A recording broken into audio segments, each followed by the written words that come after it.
Welcome to another edition of Strange New Pod. I'm your Fleet Admiral and host, Julian Brown, alongside the best bridge crew this side of Ransom's abs. That's right.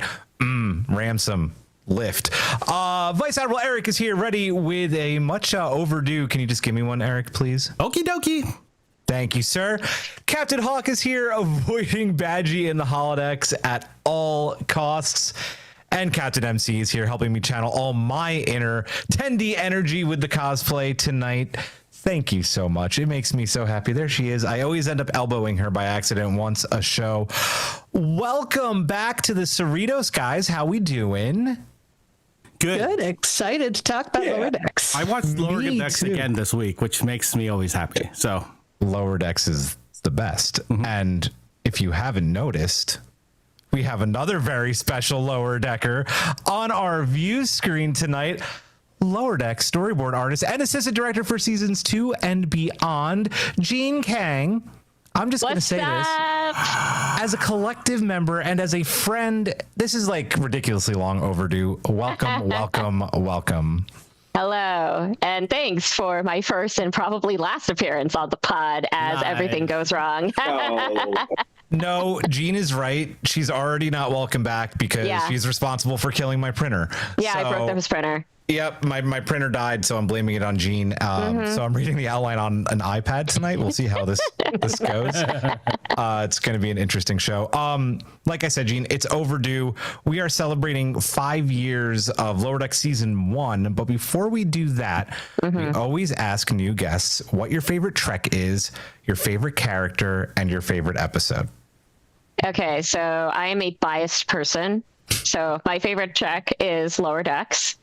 My favorite character, it's like a toss-up between Mariner and T'Lyn. I think it's like tied. I love all of Warp Drive 5, but if I'm drawing them for fun, it's usually T'Lyn or Mariner. Aww. And favorite episode, honestly, I know this is going to be controversial, but it's the Peanut Hamper episode of season 3.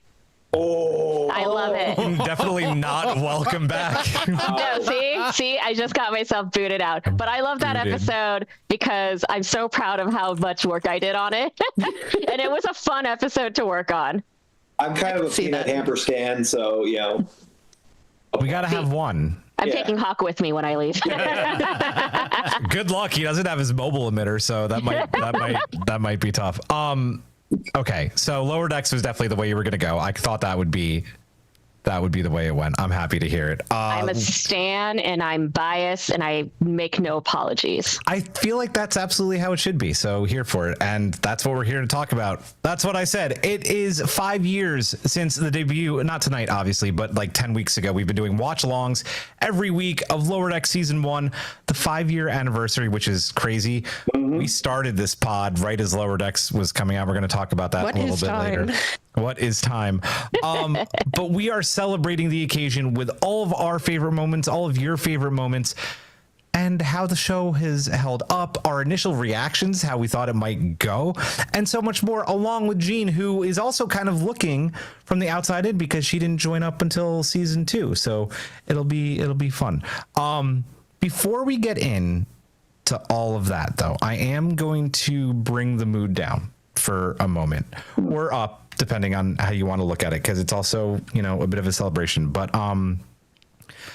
I had planned to make a much different announcement on this pod tonight, and full transparency of what that was going to be. I was actually thinking, had made my decision to take a break from the live show, but then we lost a friend and a brilliant member of not just the Star Trek community, but the Star Trek podcasting community, Sabrina Wood from the Sci-Fi Sisters.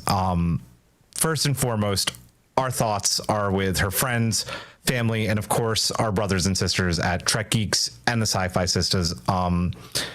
These things really make you think when they happen, and it's just crazy to me, and I'm going to bring it up right now. I'm just like, because I'm still feeling it. I just did Trek Masters 2.5 weeks ago, MC. Yeah. Against Sabrina, and we had a hell of a funny time. We were joking about recording like a hot takes episode, and it's amazing how life just flashes at you and things like that happen. So, you know, doing something with her that I love made me remember, as she's gone now, how much I love being able to spend this time with all of you every single week and finding that silver lining through a tragedy in all of this. And yeah, this collective, this community means so much to me. I don't know if you guys want to say anything real quick about Sabrina. I just wanted to open up to you guys before we continue with the show. Just a hard loss to deal with in the community. Well, I had a few interactions with Sabrina through the fandom, and she was always just such a lovely person to deal with. Obviously, I was there with you on Trek Masters, and she was so bright and just fun to be around. It absolutely gutted me to hear that she had passed, because I knew she was sick. She had mentioned it while we were before we went on air, and it's just amazing how quickly this stuff can happen, and she's going to be greatly missed. Yeah. Apparently, so I met Sabrina very briefly at my only Star Trek Las Vegas trip. And like, honestly, some of us on Lower Decks, especially Brad, our producer, would show up on Sci-Fi Sisters, and like his favorite conversation was who was invited to the cookout and stuff like that. And so and also I lost a friend this year to cancer. Cancer sucks. Fuck cancer. And pancreatic cancer is definitely something that's affected a lot of people in the Star Trek community. And it's always sad to lose someone from our community to pancreatic cancer. And all we can do is, aside from honoring their memory, remember that they are with us more than ever, and also that we all need to band together to get rid of such horrible things like cancer and support. And, you know, there's always things the Trek community does in support of people with cancer research and things like that. So there's always, you know, next time that there is an event near you, there's a fundraiser near you, maybe think about donating some time, donating money, you know, showing up in some way in her honor, and also on behalf of everyone else in Trek who has had to deal with this. Yeah. Thank you for your words, Jean. That was really, really, thank you. Hawk, Eric, I know you I don't know if you guys ever got a chance to meet Sabrina. I don't want to put you on the spot. I only recognized her from the interactions online. Yeah. They always seemed like such an amazing fan of the fandom, and like such a nice, like just a generally nice person. I wish I had interacted with them more, but I don't think I can add anything better than what you said. I never personally had the chance to interact with them, and I'm a terrible poster on Discord and interacting. But it's a loss to our community, in that, you know, as Star Trek as a whole, to our Discord, and there's a little community that we've built up over 5 years, and it's built on people, you know, like them. And, you know, when we lose one, everybody feels it. Yeah. And I know one thing, though, from all the Sci-Fi Sisters and Sabrina, that she probably would want us to stop fucking talking about her right now and get on with the show. She'd probably make a very sly comment about that. So Sabrina, that is what we are going to do. We are going to talk about Lower Decks. We miss you. Rest in power. Let's hit it. Let's go to Warp Me. Let's talk about Lower Decks. Patrons, for the sake of our celebration tonight, we have a lot of Lower Decks to talk about. I hope you don't mind if we move right along, but we will take a very quick second to thank our Bradmirals who keep Boimler's hair dye stocked and Mariner's bat less sharpened. Simon Stager, Chris Waterman, Tara Poland, Dana, Matt Harker, Jim McMahon, Maggie Light, Pfeff, and his first official mention on a numbered episode of the show, our newest Badmiral, Michael Graham. Welcome. Yeah. We are going to do very, very quick news, MC. I know that you have an announcement that kind of goes with Jean. Yeah, Trek Masters this weekend. I believe it's at 8:30 Eastern, we're going to be having the second part of the Ultimate Lower Decks quiz. And I said that I would be announcing who the guests were today. And the contestants are going to be Jean Kang and Jesse Gender. Hey. Please come and watch Jesse completely wipe the floor with me, because I retain no information. I still said off mic, we got to get you your own cheering squad for that episode. I'm gonna come be Team Jean. Yeah, cheer whenever I lose a point and fail. No points. You're gonna get points. Sometimes it's just a matter of getting in there faster. So it's just true. Be very quick on the buzzer. True. Man.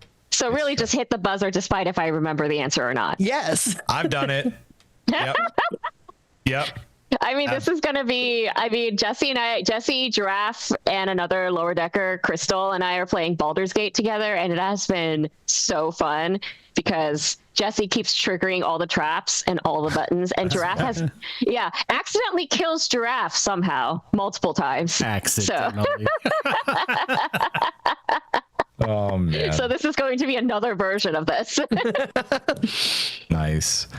So quick news from me, Beetle and Grimm, we supported their Kickstarter for a murder mystery that's coming out later on, a Star Trek murder mystery, Murder on the something Celeste. Titan I forget. No, different one. It's a different one.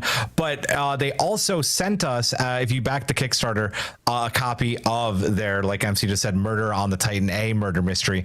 I'm going to be recording that with a couple of our patrons. That is going to be in the next few weeks, and it's going to be really cool. So stay tuned for that. More of that bonus content, kind of alluding to what I said at the top of the show. I am sticking around, but if you've noticed, we are putting up a lot more content for like gaming and Star Trek Adventures, like TTRPG stuff. You're going to be seeing a lot more of that. I have another project that I can't quite talk about yet, but we are being sent something, more gaming stuff. So look forward to more exciting, and that'll be stuff that goes on Patreon first. So a good reason to join the Patreon collective. Speaking of TTRPGs and Strange New Adventures, fun little announcement. For the first time ever, Strange New Adventures is going to be going live for the finale of the Star Trek Adventure Starter campaign. That's going to be Sunday, November 2nd at 9 p.m. So if you haven't tuned into the episodes, they're all available now. It's a bit of a long backlog, but I think you can catch up because the finale is one that you are not going to want to miss, and there are many reasons why. Yeah. Any other news? Jean, do you have any news? No. Just seeing if I could like any little bit of information on what you're working on, but we can do that at the end too. Lower Decks is coming back. That's what we all want to hear. So wish. Honestly, I wish that so hard every day. We all do. I didn't do a Strange New Loop. I just wanted to get right in to talking about Lower Decks. Let's flash back to 2020. We all decided to do a Star Trek podcast together. Well, Hawk and Eric and I. You guys weren't here yet, but we all decided to do a Star Trek podcast together. That was going to be Strange New Worlds, and then, well, we know what happened next. The pandemic hit, and we heard about an animated Star Trek series called Star Trek Lower Decks. And yeah, when you guys first heard about it? I didn't do an order for tonight, so we're just going to kind of do things fast and loose. What did you think when you first heard about, since the animated series, a new animated Star Trek show? Yeah, go ahead, Hog. I was so trepidatious going into it, and that because while they had tackled animation in the past, I didn't see the comedy angle working against the Star Trek universe. Just because it's such a show about very serious things happening, all the time. I gotten used to that human dynamic and that, and to think that it was going to be an animated show from the ones that worked on Rick and Morty, which I loved, I was still trepidatious that they were going to screw it up, basically.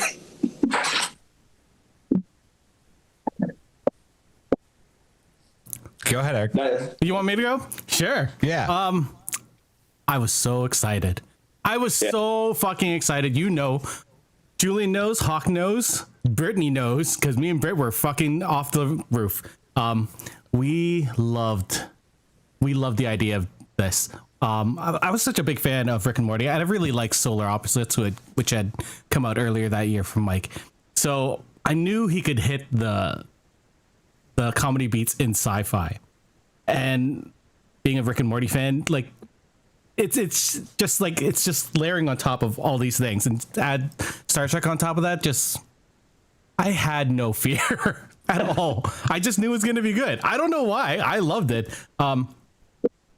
From the first image we saw to like the teasers and stuff. That was back when I used to watch trailers and stuff. So like I was so excited for it. And then the first episode came out, and everything was perfect for me. It's still like I remember that time and being like, Julian, it's gonna be fine. It's gonna be fine, man. Just watch it. And you're like, I don't know if I want to watch it. And I was like, dude, Wow, I'm getting called out right away. I will call that out, because I was so happy that you actually did watch it. And like, yeah, I don't know. I remember messaging Britt all the time, be like, I can't wait. We can't wait for this show to come out. And so, that was me. I was excited for it. And then to have a Filipino person on there. I was like, I think there's an Asian person in the main cast. And then it was played by Eugene. I was like, oh, I hope he's Filipino. I guess I'll go before MC because Eric, rightfully so, called me out. I was not on the train at all. I knew it was coming from Mike, and I was not in any shape, way, or form a Rick and Morty fan. In fact, I maybe had some not nice things to say about Rick and Morty, and I just didn't know. I didn't know what to expect, and I was really, really nervous. And then, like Eric said, we watched that first episode, and my mind to this day is just like blown by Lower Decks. I see them every day, everywhere I go. If you don't know how much I love Lower Decks, I mean, you probably haven't been watching the podcast, but it's not just Lower Decks. Like, I had my trepidations, I had my issues. Like, I'm not, I don't know how many people know. Like, I almost stopped watching Discovery because of the Klingons, and like, I'm really happy I didn't, because I fucking love Discovery season 1. And I did not go in with high expectations at all, and man, did it just change my mind in the first episode. MC, I want to go to you, because I always forget like your exact timeline with like the Trek fandom. I don't even think you were quite in the fandom yet when Lower Decks season 1 came. This was actually really funny. I got into Star Trek, but not into the fandom when Lower Decks came out. Like, I was in the middle of my pandemic binge of all of Star Trek. And back in those days, all of Star Trek was on Crave in Canada. So I went to go watch whatever I was watching at the time. It might have been Discovery, or it might have been Picard, or something like that. And I go, and there's this animated thing that I hadn't heard of. It just said Star Trek Lower Decks on it. And I'm like, what is this thing? And it was the first episode, and I put it on, and I'm like, oh my God, I love this. I had no idea what any of it was. It was just completely new to me. So Lower Decks is a special place in my heart, because it is the first Star Trek I ever experienced live, because I did watch some stuff back in like the 90s, like with TNG and Deep Space Nine, but it was never appointment TV for me. It was always like, oh, I'll put it on, if it happens to be there. But from the first episode of Lower Decks all the way up to the end of Lower Decks, I was watching it when it came out. So very special to me there. And now you're on Strange New Pod. And now I'm on Strange New Pod. Yeah. Gene, I want to get your kind of perspective on this, like the outside looking in, like hearing about a Star Trek animated show, being an artist, like from the outside, how, maybe like the artist and animator community and the industry reacted to the news about this before the show aired and before you joined. I mean, the thing is, it's like around that time we were all, sheltering in place.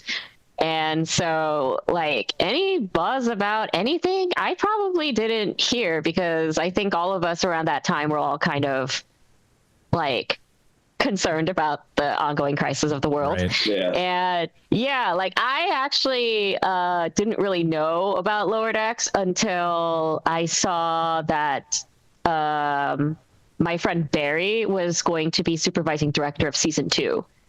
And season 2 had already been, I think, greenlit before season 1 came out.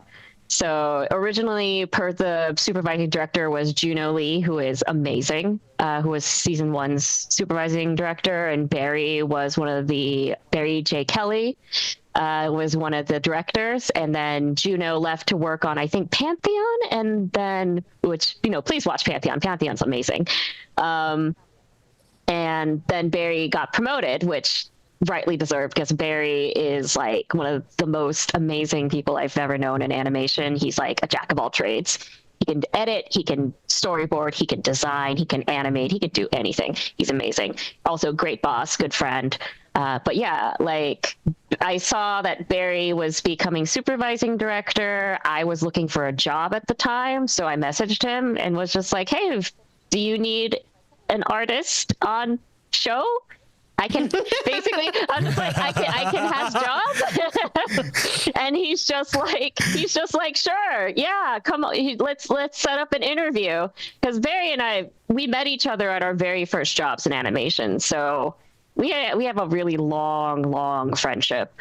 So he knows what I could do and is familiar with my skill level, and so yeah, that's how I found out there was a Star Trek animated show. Before that, I didn't know about Prodigy. I actually also tried out for Prodigy, but did not get it. Oh, okay. I didn't know that they were kind of like, I guess they would have had to like been working like, because you think like around the same time. Yeah. Houses and that are different, Yeah. Yeah, like Prodigy was being made at Nickelodeon. I also had some contacts at Nickelodeon because I interned there years and years ago. And so I still have some contacts there, and happened to ask about, I heard Prodigy was happening, and so I reached out to see if I could take a storyboard test for it, which I did, which was nice. But yeah, didn't get that job, but that's okay.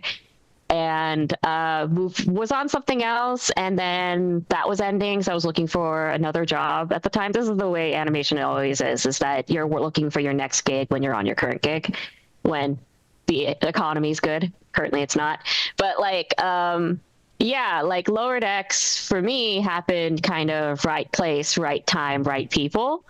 And, Barry took me on even though I had only watched the Kelvin movies. And even then I only watched the first 2 Kelvin movies. I hadn't watched the third one until this year. Hey! Nice. Didn't know that Idris Elba was in it, and then he showed up, and I was just like, "Oh!" A lot of people don't know. There's some people who have seen the movie and don't know. Yeah, because the damn makeup. That role could have been.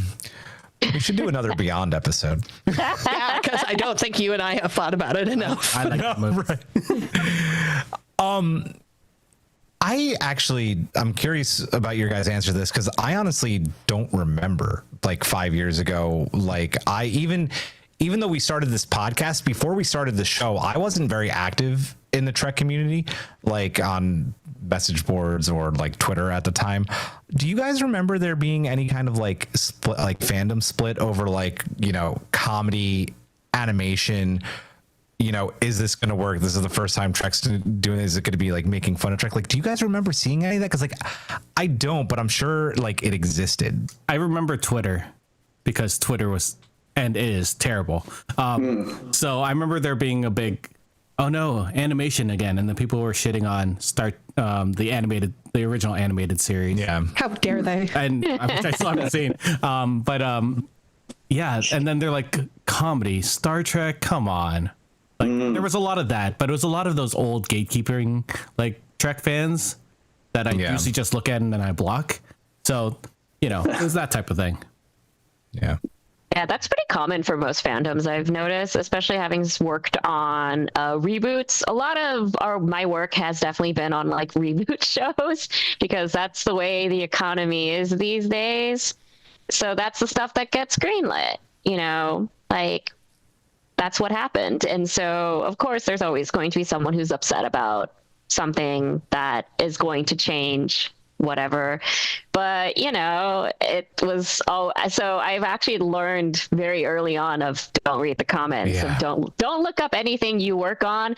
And also don't really talk about it because you never know who's going to come after you. Like I recently watched something about people who were victimized by Voltron on Dropout. Yep. And as someone, look, I wasn't on Voltron. I was very close friends. I am very close friends with a lot of people who worked on Voltron, and I was in the same studio as that was happening, working on a different project. Which actually you can see I was working on Spirit.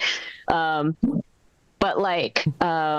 yeah, like I saw all that happening in real time, and I saw all the hate that they were getting online. And even before any hate happened, I made a joke fan drawing of one of the Voltron characters, and the fandom immediately found me and was like, this person is at DreamWorks, she might be on Voltron. And I immediately had to like hop in and be like, I'm not on Voltron, I'm sorry, I did this drawing as a joke because we're friends. I posted it online not thinking people would see it, and that's when I really was just like, oh, people are just like on this. So yeah, internet is the worst. Like, I'm sorry, I just want to draw cartoons. Yeah, right. I don't want to be perceived. Don't perceive me. Just watch. Just let me draw cartoons, and please just watch the cartoons I draw. The amount of comments I did that of like right, I think on the anniversary of the premiere, I did that like scripted video for our like YouTube shorts and stuff. And 10 weeks, 11 weeks later, I'm still getting mostly like everybody like, I fucking love Lower Decks. It's the best thing ever. Like, renew it now. But then there's also the like worst woke crap ever, fake Trek. And it's like, have you even watched an episode like ever? It breaks my heart because that like part of the fandom still exists. And I'm like, you don't know what you're missing with this show. And like me, like I'm so happy that I gave it a chance. And we actually have our first mailbag moment. We have these kind of spread out through the show. Does anybody want to read NY Rowlights, who also went into the first season with some trepidation? I can take it. Yeah. NY Rowlight wrote, I went into Lower Decks with some trepidation about how an animated comedy Trek show would work, but it's hands down my favorite show of the Kurtzman era. It had the right mix of Easter eggs and fresh new storylines. I rewatch Crisis Point anytime I need a good laugh and mini therapy. Yeah. Yeah. I mean, yeah. We just watched, we just had the watch along of No Small Parts right before the pod, and that was just like... It's another enterprise. It's another enterprise. Make us go! Oh, the pack leads. Yeah, so let's talk about, I want to take it a little bit like personal for a little bit because like we had mentioned at the top, this was August 2020 and it was the pandemic summer. We were all still like, I think going stir crazy at this point. Strange New Worlds I think had been announced, obviously. We were, I think, also going to get New Discovery soon. And we were 3 months into this, and I remember this is the first show that Paramount was like, oh, okay, these guys are a podcast and they're doing things. And they started sending us screeners for this. Like, do you guys remember like covering this and like how much fun we had? Eric or Hawk, go ahead, go first. You want me to go? Sure. You want me to be like, oh my God, I was so excited. Because Yes. I was super excited. It was awesome seeing things early. But the worst was us not being able to talk about it. So we had our group chat, so we would just message, and then people like Hawk wouldn't watch it right away. Oh, I know. And then I'd be like, who am I going to talk to about this? So me and Brittany would be typing to each other. Yeah, it was awesome. There was something about it that was so different than anything I had seen before. because it really did. It felt like a love letter to Trek fans. So I sat there, I was like, if people don't give this a chance, they're not going to see how much love they have for this franchise and for sci-fi and for the fans of the show. Like it was such a different feeling watching it all. It was amazing. It was an amazing time. And then we couldn't talk about it. We couldn't talk about it. Yep. No, that was some of the best times. Like, it was like we're really just kind of getting into the stride of the podcast, and we had this new series, and yes, any trepidations I had were out the window as soon as I watched the first episode, and then getting to discuss it with everybody and realizing like how deep these storylines really go in these shows, as far as like character development, like the emotional attachments and that, like all layered in comedy, obviously, and that, but like people were afraid that the comedic aspect of the show would kind of detract from whatever that kind of reverence that we had for Star Trek and the universe and that, but it really balanced it out. And really, I should have seen it coming in that. I was a big Rick and Morty fan in that, and that was a great one about being able to balance like not only sci-fi comedy in that, but also some really deep kind of storylines involving family and how people treat each other in relationships. The same thing applies to the first season of Lower Decks. We had a great stratum of characters to draw upon. From Mariner on to Freeman to Boimler and that. There were all certain different archetypes we could kind of pick and choose. And it's like I see a bit of myself in there. I don't know why Mariner's doing this. Mariner was such a great character in that because it was such a mystery in that how somebody like her who's so talented and was so into the aspects of Starfleet was so anti-authority. Yeah. And like I remember us talking about it, and like because we were just doing like stuff kind of focused on like Spock and Pike and number one, like the information that we had about Strange New Worlds, and it was like, where are we gonna do Lower Decks episodes? And like it was the pandemic and we needed content. And I actually remember like a few weeks ago going and like putting that first episode we recorded of the premiere, and it was so bad. Not like bad, like it was a good show, but it was just like, man, I think I pronounced Boimler wrong like 10. I think I was calling him like Boimler or something. Those early episodes, like recording it, were just like so much fun. I listened to those recently. They were funny. You? Yeah. I'm morbidly curious. You should go. MC, you should go back and listen to them. They're we've grown a lot, guys. It's funny because back then these were all bonus podcasts too, because they were right. Because we used to do like themed things. Yeah. Right? Yeah. So the fact that we weren't regularly doing this, and then we saw this show and we're like, we should do this weekly for the show. Exactly. That was this is kind of what started off. Yeah, literally. MC and Gene, I want to talk to you about your reactions to the very first episode as well, like seeing Second Contact for the first time whenever you did it, like just like the chaos, the humor, like the fact that they went full zombie outbreak for the very first episode of this show. Like, what were your first reactions when you first saw it? Here, you go first, MC. Okay. My reaction was, I absolutely loved it. I was a fan of still am a fan of Rick and Morty, and I could definitely see the humor in there, but then also having the Trek heart mixed in with it, because that is something that I will say I think Rick and Morty can be missing sometimes, is it can be a little mean-spirited compared to something like Lower Decks, which is one of the reasons why I don't like to immediately go Lower Decks is Rick and Morty but Star Trek, because it's not. It's not. Yeah. I wouldn't have liked it if it was. Yeah. And certainly when they brought in my girl Tendi, I was just immediately in love, and it's like, you are going to be my favorite. And her, I got to hold a human heart. It's just so amazing and just totally silly, but the exchange between Barnes and Rutherford where they talk about the monkeys. I'm such a huge monkeys fan that it made me so happy that they mentioned it in Star Trek. It's so dumb, but let's just say I'm a believer. and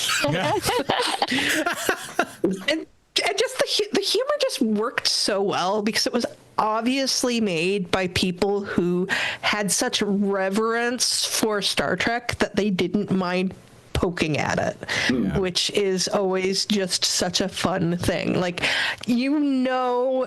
mean-spirited parroting, which is not what this is. This is something that exists in the universe. It just happens to be on a ship full of crazy people. Yeah. Gene? Oh, sorry. I would define crazy as just normal people in that. Right. They're just normal people working on a spaceship. Yeah. So when I first got to watch episode 1, I actually was just kind of like, at first I was just, before I watched it, I was just like, this is just another adult sitcom. It's just going to be, I've worked on plenty of adult sitcoms and most of them are just not for me. The majority of adult sitcoms I feel like are not for me personally. It's not my humor. It's just, it's a paycheck. So I went into this being like, this is just going to be a smooth ride because Barry's heading it. It'll just be, but it'll be an adult sitcom and it'll be a job. It's not going to be for me. So when I sat down and watched episode 1 I was really shocked of how much I enjoyed it. And I was like, oh, this is actually funny because I don't find the majority of adult sitcoms to be very funny. But also I was like, this is actually funny. There's also plenty of action, which is what I wanted to do, which is, I'm mostly an action person. But there's also a lot of really good character engagement. There are a lot of characters of color and, of various minorities. And also there immediately you could see the heart of the show as well as the comedy. And also it really made me happy that the show actually, didn't hold itself back from being exciting, as well as being funny, as well as being a tribute to Star Trek, and also being not afraid to be humorous with a heart, and also still being, also not using comedy as a way of being rude about or mean to other people, which so much of adult comedy I feel like is. So to be on this show, I was just like, oh, this actually might not be a struggle to be on. This actually might be an enjoyable project to be on. So immediately from episode 1, I was just like, it was a pleasant surprise, and it made me really happy. I'm just like, this might actually be fun to work on. I love what you said about not afraid to have heart, and also not afraid to do the action stuff either, because that first episode I think had a lot riding on it if it didn't do the action, but you get the cool stuff with the spider cow on the planet, but then you have a full on zombie outbreak on the ship. The Cerritos gets fucked up in the first episode. It's it works so well. And that's kind of where I wanted to go next, because I want to talk about some early favorites. I know that speaking of the spider cow on the planet, that is the moment that I was like, I fucking love this show. It's sucking his bones. And he then says, my bones, and it's just okay, this show could do no wrong. And that was kind of it for me. Are there any early any early favorites that you guys share, either from the first episode or any of those first 10 that are really just really stick out to you? Eric's nodding his head. Yeah. I can see you ready to go. It was the spider cow gumming Boimler. Yeah, because I laughed so hard that I missed the next scene that I had to pause and rewind. It was so funny. I'm just thinking about it now. I'm starting to tear from laughter, and I don't want to, because I normally cry on this for sad. I only cry on this podcast for sad things. That's actually true. Facts. Yeah, no, that part, the line at the end where they're scanning the goo on Boimler. And he's like, I'm important, and and they're like, no, but the goo is. I was like, this is such a good episode. I was dying. It was so good. Oh my god. There was this character mode with Tandy in that during that drumhead trial that they were a part of. Oh yeah. Specify and that. And I think it's become a very popular meme in that, but it's just that little voice in that when she walks up. Yes, that's correct. Yeah.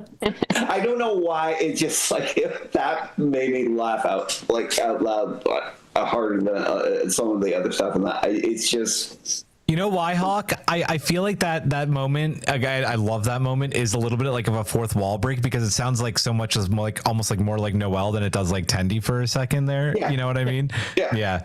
It actually sounds like she's at, like in court TV and that. Yeah. Trial. Yes, that's right. Yeah. MC Jean, favorite moments? Well, I already named a bunch from the first I know. episode. So I do think, like, for early things that really hooked me, the Blast Shield song. Blast Shield. Oh, wait. Hold on. Ooh, this is the new shuttle with the blast shield. Yeah. The blast shield is the blast shield. And it comes down and it goes up. Blast shield. It is so good. And of course, the first reference to the cosmic koala. Why is he smiling? What does he know? Yeah. I think like my favorite was just like the fact that all the female characters were not nags or rule followers or like, the typical assigned woman role that are in comedy sitcoms. So you have, especially having someone like Mariner as one of the most important characters in the show. She's damaged, she's flawed, she's chaotic, and it's to a point. And like a lot of people were saying that she was unlikable, which I'm just like, she's great. She's like amazing. She's a normal person who is traumatized and yet doesn't let her trauma hold her back from finding joy and like being making the most of her situation the way it is. And it's also like her chaotic energy is something I really relate to, of just like, I don't want to do this, but I'm stuck here, so I'm not stuck in here with you're stuck in here with me. So that sort of energy is like something I really relate to a lot. And having Mariner be this kind of character, I was just like, oh, this is so fun. I get to be as unhinged drawing her as much as I want. And it was like a joy just to have her be fun and crazy and chaotic and make me unapologetic about it. And I have to echo that. Oh, sorry, go ahead. No, I was just going to say, dang, Jane, you put a Rorschach reference in there. I knew I liked you for a reason. I mean, I did work on the Watchmen films too. I just want to echo what you said about Mariner with Tendi, because Tendi like became such like a, oh my God, there's so much like that I relate to with Tendi, and literally Tendi and Riker are my favorite Star Trek characters of all time now because of the show, because Tendi is such like a strong female character and just a strong presence, someone that like I relate to.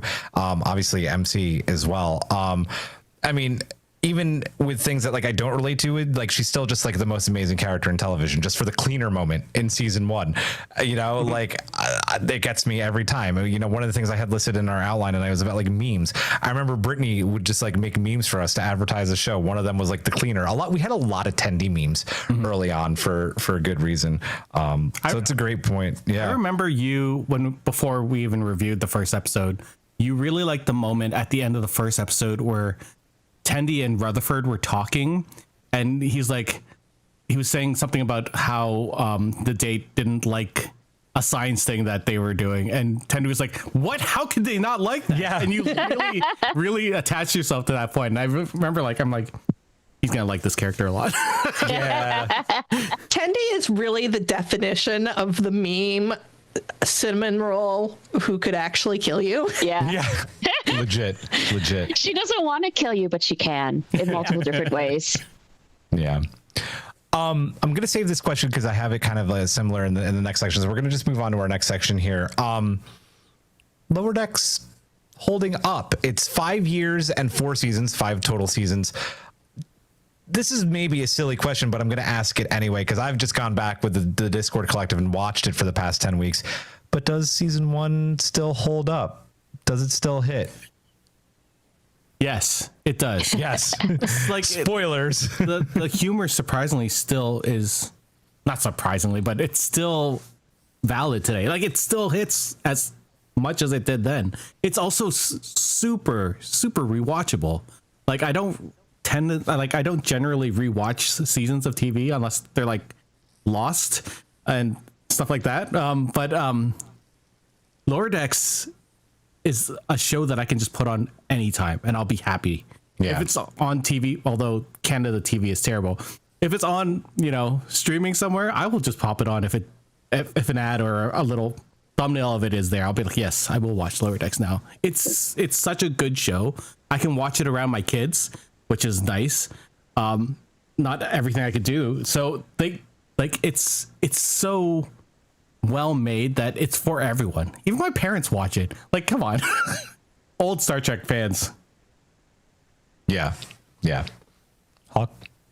Thing, it's one of those comedy shows that is just kind of, it's not locked in its time period in that. It's just that its humor is so good that it's just going to age well, like your favorite moments from The Simpsons and that, they're still funny, like 30 years on and that. And I think the same thing of the humor in Lower Decks. It has that balance, that we've been talking about. It's, it's not mean-spirited. It's not locked into our time period, and stuff that's going on outside of it and that. It's wholesome, and yet still sometimes brutally funny. I think, yes. I think something that helps it is that it's not referencing things that are going on at our time, so it won't get that's what I'm trying to say. But Simpsons can do that, right? Sure, but the best jokes, I saw before I got on the pod, I was scrolling through Instagram. There was this old Simpsons clip of the Frank Grimes episode. Grimy. Yeah. The moment where they're going into the backstory of Grimes and when his parents abandoned him at 4 years old, and you see the car pulling away from Frank Grimes, and you realize that that the parents were actually filming themselves leaving the child. I mean, I didn't realize it 30 years on, and I didn't even realize that. And it's like I was just thinking about that and how hysterical that is from an animation point of view. Oh man. MC. I think Lower Decks, more than any other Star Trek series, knew exactly what it wanted to be right out the gate. Every Star Trek show has the bumps going into it. So, the episodes that they don't quite work, they're trying to experiment with things, but Lower Decks never had that. I can watch an episode of season 1 of Lower Decks and compare it to one of the later seasons, and it feels cohesive, like the same show. I can't say that about any other Trek. Well, maybe Prodigy, but that's because it only has 2 seasons. Not better at all. So I think that if all of the humor in Lower Decks still holds up. So obviously the first season holds up. They knew what they wanted to do going into it. And they do say that comedy does have a shelf life, but I think that because it's comedy about this far-flung future, it kind of gets a reprieve on that, So it's this very interesting kind of alchemy, I guess, that so many shows don't get. So yeah, I think Lower Decks is going to be pretty safe for a very long time. Yeah. I will say this, that Boimler's scream is never not going to be an icon. Oh, never. Right? Yeah. By the way, we have like a whole TikTok Boimler scream loop that you should go check out. No, I was just going to say that, it's just what Star Trek show you're going to watch and laugh your ass off about, Ransom in the captain's ready room panicking about finding out that, you know, his captain's daughter is on the ship and about getting hard. Like, you know, it's like stupid shit like that. That's just like always going to land and be hilarious, especially being, you know, delivered by the incredible cast that was on the show, you know, like freaking Jerry O'Connell, you know. Oh my God. Gina, Go away, Q. Go Parker. Yeah. We don't have time for your bullshit, Q. Gina, I know this is probably like a weird question to ask you because you worked on it, so I'm going to kind of steer it in the more animation direction. Like looking now how the art team refined the tone and style going into season 2 and that kind of early animation of the show. And, you know, something that I know that we talked about, I feel like every season was how much the animation just improved and improved and improved. Well, it's like, this is from my perspective and also not as like, right. I wasn't there for those conversations right.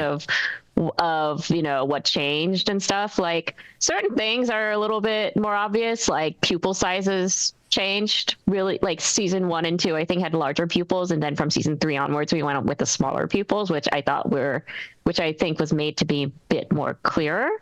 So like, I forget if it was season 2 or season 3, but yeah, we went with a smaller pupil size, and but like overall, it was pretty much just like it was always a pretty clear idea on how we were going to figure out how, you know, Lower Decks was going to be storyboarded.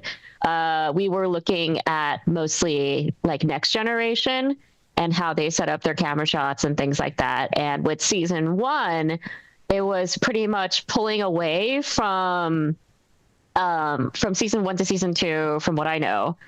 It was pulling away from being too much of a flat comedy show to being to really taking more advantage of the 3D space and following the camera setup of Next Gen. So if you look at the bridge shots of Next Gen, you really see a good layering of foreground, middle ground, background of people in the foreground, people in the middle ground, people in the background.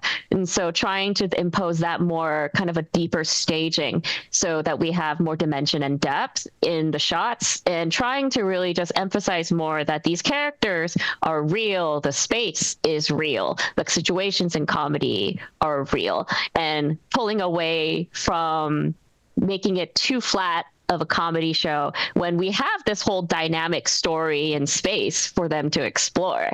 So I think from art side, that was definitely, I think it was already pretty like explored in season 1. And then I think by season 2, I think it was definitely, I think maybe it got more defined. So because by the time I showed up, there was a pretty clear guide on what to do. And also when I showed up, it was also like I got kind of a primer on Lower Decks, on Next Gen episodes that they wanted me to watch before I started.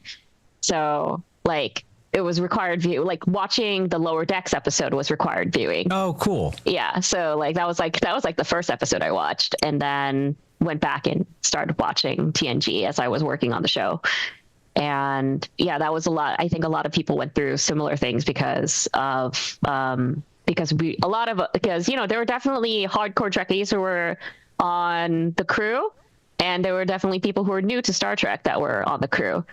And regardless, new or not, we all found the scripts to be really funny, and we all found the characters to be incredibly endearing. So yeah, like it was, you know, like regardless from artistic changes or cinematic changes, I think Mike's intention with what the show was clear from the beginning.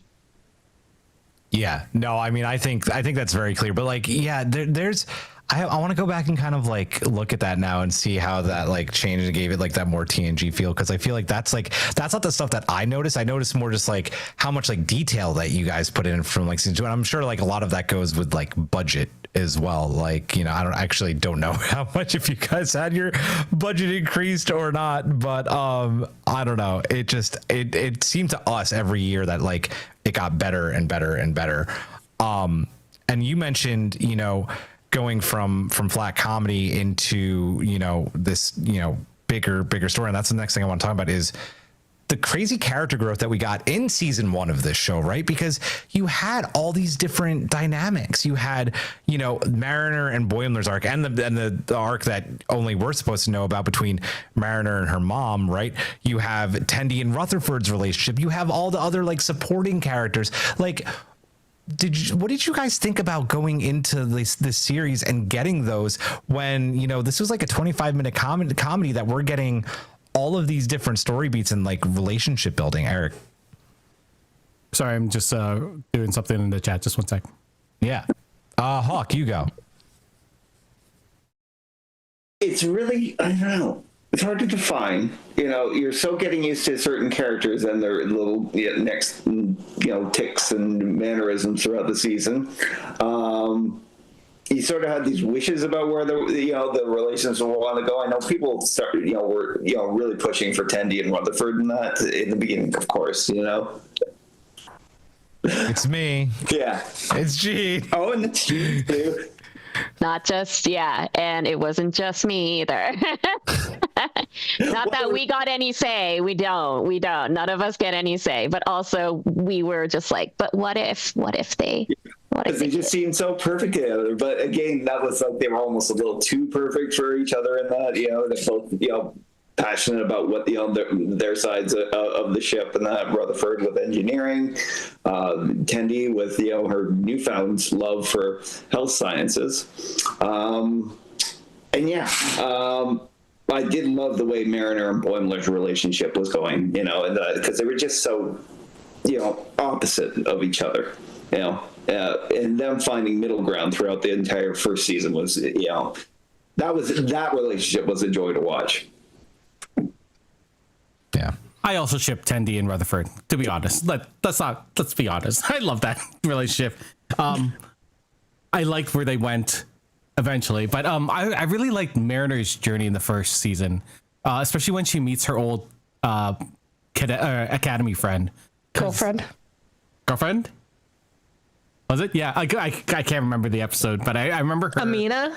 Was it? Yeah, the captain. Captain Ramsey. Amina Ramsey. Yeah, that's her girl. That's her ex-girlfriend. Oh yeah. Oh, I love that. I don't think I quite knew that. I never understood that. Yeah, that was established. It wasn't like established. It wasn't like clear in the episode, but also Mike said that they were, you know. I like that. They had a thing. Now we need to rewatch it. But I do love that she sort of pushed Mariner into a, like, not really pushed, but she helped her understand things, and then Mariner started changing more and more as the season went on, and I loved seeing the progression. Like, I don't see that often in television shows. So to see that person get there so, not quickly, but, you know, she started putting the breadcrumbs there. I love that. I don't know. Well, it's weird because, like, you know, in animation we don't really want change in these characters, and now we've kind of been bred like that. You know, to like, you know, it's like, you know, this character's gruff, this character's joyful, and that, you know, they all have their pockets that they kind of occupy in that. So, you know, watching, like, you know, characters develop like this through an animated series, and that was, you know, it was novel in that, you know, it was like, and it was also such a good Star Trek experience in that, you know, none of those, you know, because that one thing in Star Trek is everybody starts at one place, and that some of them end up in a different place, you know, unless you're Ensign Kim. But there is character development and journeys that they do go on, right? Yeah. MC, what about you? Well, since everybody mentioned it, I'm just going to say that I am not a shipper of Tendi and Rutherford. That was actually something very specific that I love that they didn't do on the show, that they didn't have any of the core 4 or 5 characters hook up together. They were all just really good friends, and yes, there was some, you know, chemistry between like Tendi and Rutherford, and some people might say that there's chemistry between Boimler and Mariner. I don't think so, and I think Mariner would throw up and Boimler would scream. I think that there are a lot of people, because they are you f***ing kidding me? they are 2 people near the same age who are around each other. And that's enough for some people. I remember Sometimes that during our reviews too. People were like, yeah, the two obviously have chemistry. They're gonna hook up. I'm like, Which is, I'm so glad that they didn't, because it does. We've complained about Strange New Worlds, about all of the people hooking up, and it's like these people have jobs that they're doing, important jobs, and maybe the lower deckers aren't always doing the most important jobs, but they're doing very, time-consuming jobs. Yeah, but they're also walking around the lower decks in towels. Like, there's got to be a lot of fucking going around there. I mean, nobody There's a says lot that of there's buffer- not. Well, I mean, I'm just saying they're corniest not. and most non-committal. Yeah, That's I'm just, right. In I'm the just fleet. saying that they're Yep. not in relationships. Right, I didn't right, say right, that right. they're not fucking. I still believe that Boimler's ex, what's her name? Barb. I remember blonde and the blonde, bug. yeah. Barb. Yeah, Barbara Princeton. I think she hooked up with the Jet? Or we No. knew she hooked up with Jet. with the little The bug. The butt alien. The butt alien, the butt bug. I think she fell in love with it and married it. That's I will never not believe that. But just outside of just the relationships, but Mariner just comes in originally and seems like she's just going to be like a rebel and just, fighting against her mom all of the time. But she actually has like this very deep story, even going all the way back in season 1. Like you can kind of understand where she's coming from. And contrasting that with Boimler and his absolute want to succeed, to become captain, kind of looking at them side by side and how it actually, they complement and contrast each other. It's just, everything works so well together. And then you also have everybody else, like in the bridge crew, who, with a show called Lower Decks, I did not expect to really get anything from the bridge crew. And in the first season, it's not a lot, but there's certainly this wonderful base that I think was built upon wonderfully as the series goes on. But, you have, Rutherford with his admiration of Billups, and Ransom is just completely perfect from moment one as just this Riker parody. And if there was any other character that I would love more than Tendi, it would be Dr. Tana, because she is, I'm fairly certain that Bones and Emrys from the animated series had an affair. Yeah. And that's where Tana comes from, because it would just be too perfect. That's kind of amazing. I didn't know that. Okay. I dig it. Jean, any character, like the growth, any of these arcs that you really thought stood out more than the others? See, this is a season 4 thing, but I remember being interviewed for season 4 on a podcast, and the person who was interviewing me was surprised when I mentioned this is what we were all building up to from the beginning. And that was something that a lot of people felt, Mariner's backstory about the Dominion War and losing Cedo came out of nowhere for people. And I knew Nick Locarno was going to be kind of a wild card to be put in for season 4. And it's no wonder no one predicted it, which, it's fine. That's great. But it's also just if you don't think about Nick Locarno or Cedo, I felt like from the beginning, we've been setting up Mariner as someone who is recovering from trauma and acting out from authority because of the way she's seen authority be abused, and seen people her age have to, leaving the academy all bright-eyed to, explore, but then being thrust into the Dominion War and having to become soldiers, and this is not what they signed up for, and this is not what and it's so, it's really similar to the millennial story of all of us having gone through college and done everything right, but there's no jobs, and things like that, and we're going through crisis after crisis after crisis, and so it's yeah, I feel like the buildup that we did with Mariner's story from the beginning, with you know, we're still talking about it with humor. We're still, you know, being funny, because, like, you know, what can you do in a bad situation? All you can do is laugh at it. Sometimes when it gets so bad, you just sort of like, this is so stupid. I can't believe I'm stuck in this. Ugh, oh my God. And you just kind of laugh about the situation because it sucks so hard. And like the way, that's kind of the way Mariner handled it. Not to mention everything else about her character having to have this incredibly, like, this is a conversation I had with Mike too, because both of us have incredibly successful mothers. Like, my mom was like, she got #1 on there's a test everyone has to take in Korea to get into college. My mom got the top score of her entire year in the entire country. Yeah. So, like, that's the kind of parent I had. And Mike also had a similar case where his mom was incredibly brilliant. And it's just like, and then they have 2 incredibly dorky kids of, you know, he's like, Mike wants to write comedy. I want to draw cartoons. Like, you know, like, what do you do with these? You know, what do you do with these kids?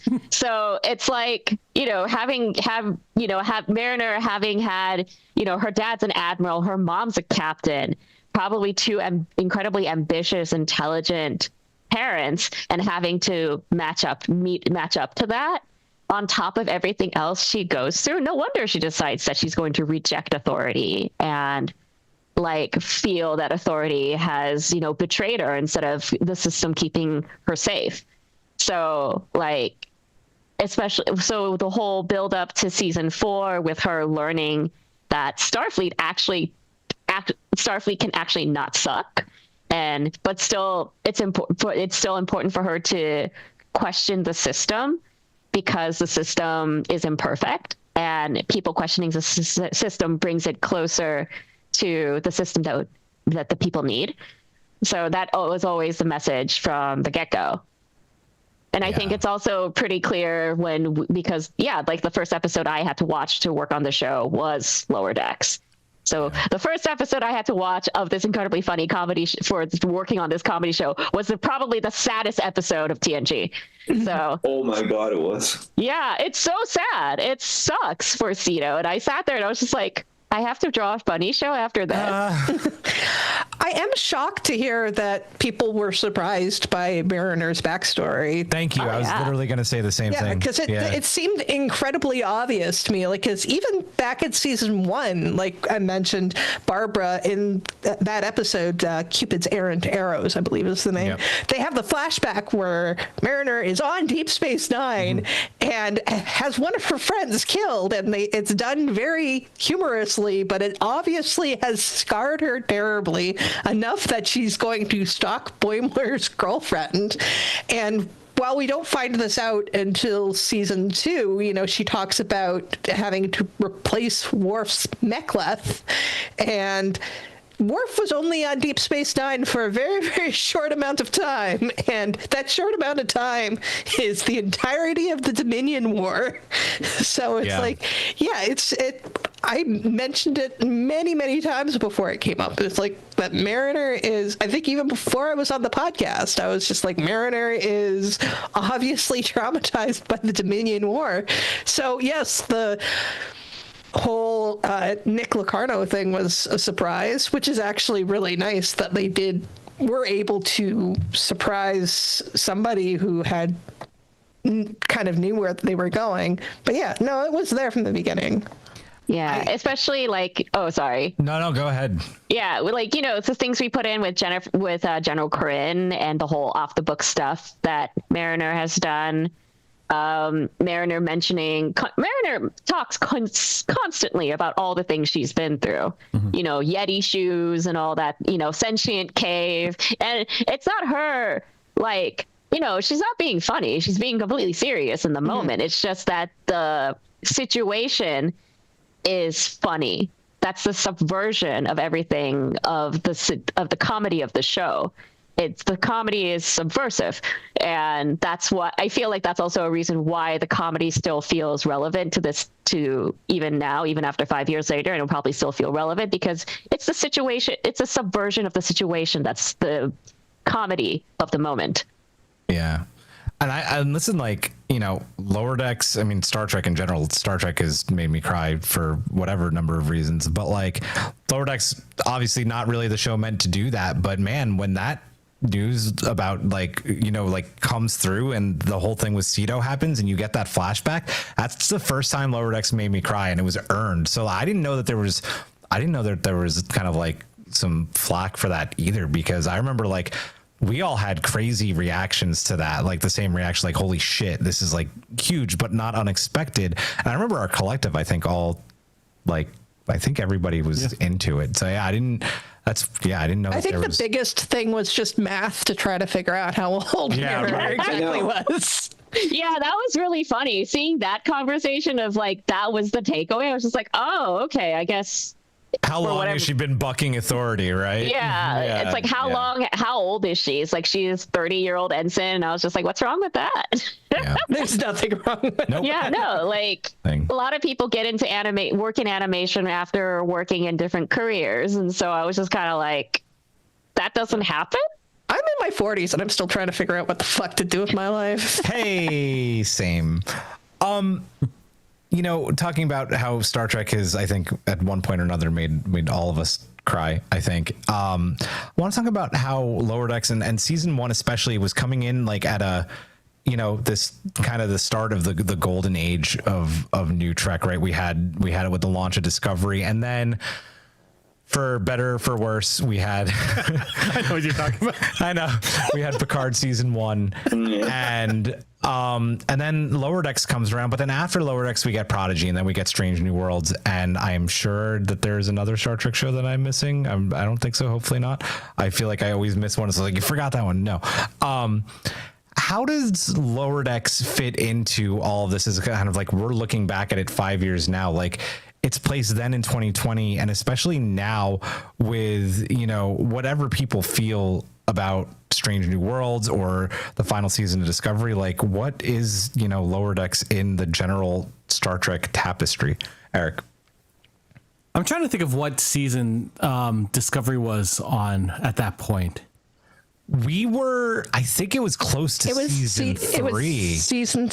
Season 2 had aired already, but season 3 hadn't come up. Oh, because they had announced Strange New Worlds. Yes, that makes sense. Because we went in from reviewing this into reviewing Disco season 3. Yeah, right. I remember, at least us as Star Trek fans, we were on a high from Disco season 2 because it had been such a good season, and then we got Picard where it really just dropped like a lot.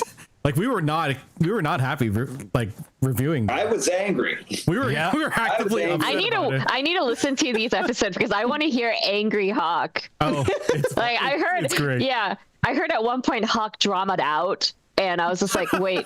There is a Hawk drama album from season 2. I believe there's a Hawk from season 2 of Picard. There's a Hawk drama album moment. Like Hawk went on a giraffe type rant about season 2, and I was just like, I need to hear this. Oh, he absolutely did. And it was the finale, and like, you know, it's actually God. Yeah. People still quoted a lot in that. I believe I said fuck keep it cold. Yeah. So after that low, the fact that this. I don't even remember what the question was now. Tapestry, Lower Decks. It boosted our confidence in Star Trek as a franchise, to be honest. And it, like everything moving forward, we were excited about. And like we got Disco season 3, and we were happy about that. And then we got Prodigy, which we were super happy about. Like it, I feel like this and like Disco season 2 were really where it took off for Star Trek, for me at least. So that's where it will fit in the tapestry of that. In terms of like, you know, like comparing it to like the animated series or Prodigy and that, I can't, because it just like, it sits in its own little niche, right? And that's where I always thought it'd be like, you know, it was like, you know, I thought it was always just going to be some kind of a niche part of Star Trek, but then it just defied all explanation and crossed over into season 2 of Strange New Worlds. Like, how crazy is it that, like, this little show and that, like, it boosted our confidence in the franchise, obviously, and that, and like looking back, like it was always the most solid seasons, like, of Star Trek that we reviewed, like from beginning to end, and that, it's like, even if it had some dips or low points in that, like, I think they were always our favorite seasons of Trek, wherever it was that year. Just real quick, Hawk. Just real quick, because it's funny that you mentioned like the crossover specifically and how that like fits into all of this, because it's such a big thing of like such a big important part of like Lower Decks mythos now that people are even speculating on that one scene we just got from Comic-Con for Stranger Worlds. Like they heard a bit of music and they're like, wait, is it another crossover? So it's like the fact that that's always going to be in the back of people's minds, I was like a really cool thing, even though that's probably absolutely not the case, And like how often does animation do that to, like, to jump its characters out into a live universe and that, well, still existing in their own? It boggles the mind, and I give the show as a whole like a kind of a special pantheon in the Star Trek universe. It stands in it and outside of it. That's all I can really describe. Yeah. MC. So I think that Lower Decks came at a time when a lot of different franchises realized that their franchises didn't need to be a genre. Their franchises could be a medium. So instead of all Star Trek has to be this action adventure cowboy in space type of situation. Because even if you look at the animated series, it might be a little goofier, but it's still that. And you have Lower Decks come in. It's like, no, we're going to be this irreverent humor. And it's the first time Star Trek has ever done that. And I think that because of that, Star Trek has been willing to play with that. It doesn't always work because sometimes you get like, let's do a political, Black Ops thing in Section 31. But then also we were just talking about the teen drama air that's coming in Starfleet Academy and how that looks kind of cool. All of that, I think, kind of comes from Lower Decks not being afraid to be like this just funny comedy. And I'm sorry, I'm going to pick on the Strange New Worlds season 3 a little bit. I feel like they were trying to chase Lower Decks and their humor with a lot of stuff that was going on in season 3. I saw that the belugas showed up, and I was just like, oh, they have belugas too. I remember I was the one who actually told you they had belugas in that. I didn't realize it. I was like, oh my gosh, I didn't realize that it was belugas. And I was just like, hey, those are our whales. Imagine if they're I guess they could be the same whales. They live pretty long. You never know. The ancestors of Kimalu and Matt. Right, exactly. They saw all the boinking happening on the Enterprise and thought they should keep that going.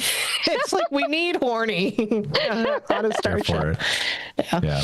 But yeah, so I mean, there's a lot of different shows that I think are now kind of playing with genre. We've got stuff like Andor and Star Wars, which certainly is not what we usually expect. And that's kind of Lower Decks, I feel, is really like an early kind of version of that. And I would like to see Star Trek do more of that. So. Yeah. Gene, anything you want to add to that? I think it was really great that they gave us a chance to do a show like this, and they believed in Mike and pretty much just let us kind of run wild with the show. And like, definitely, like, we got a lot of freedom to do what we wanted, but I think it also helped that we're not the type of normal Star Trek show.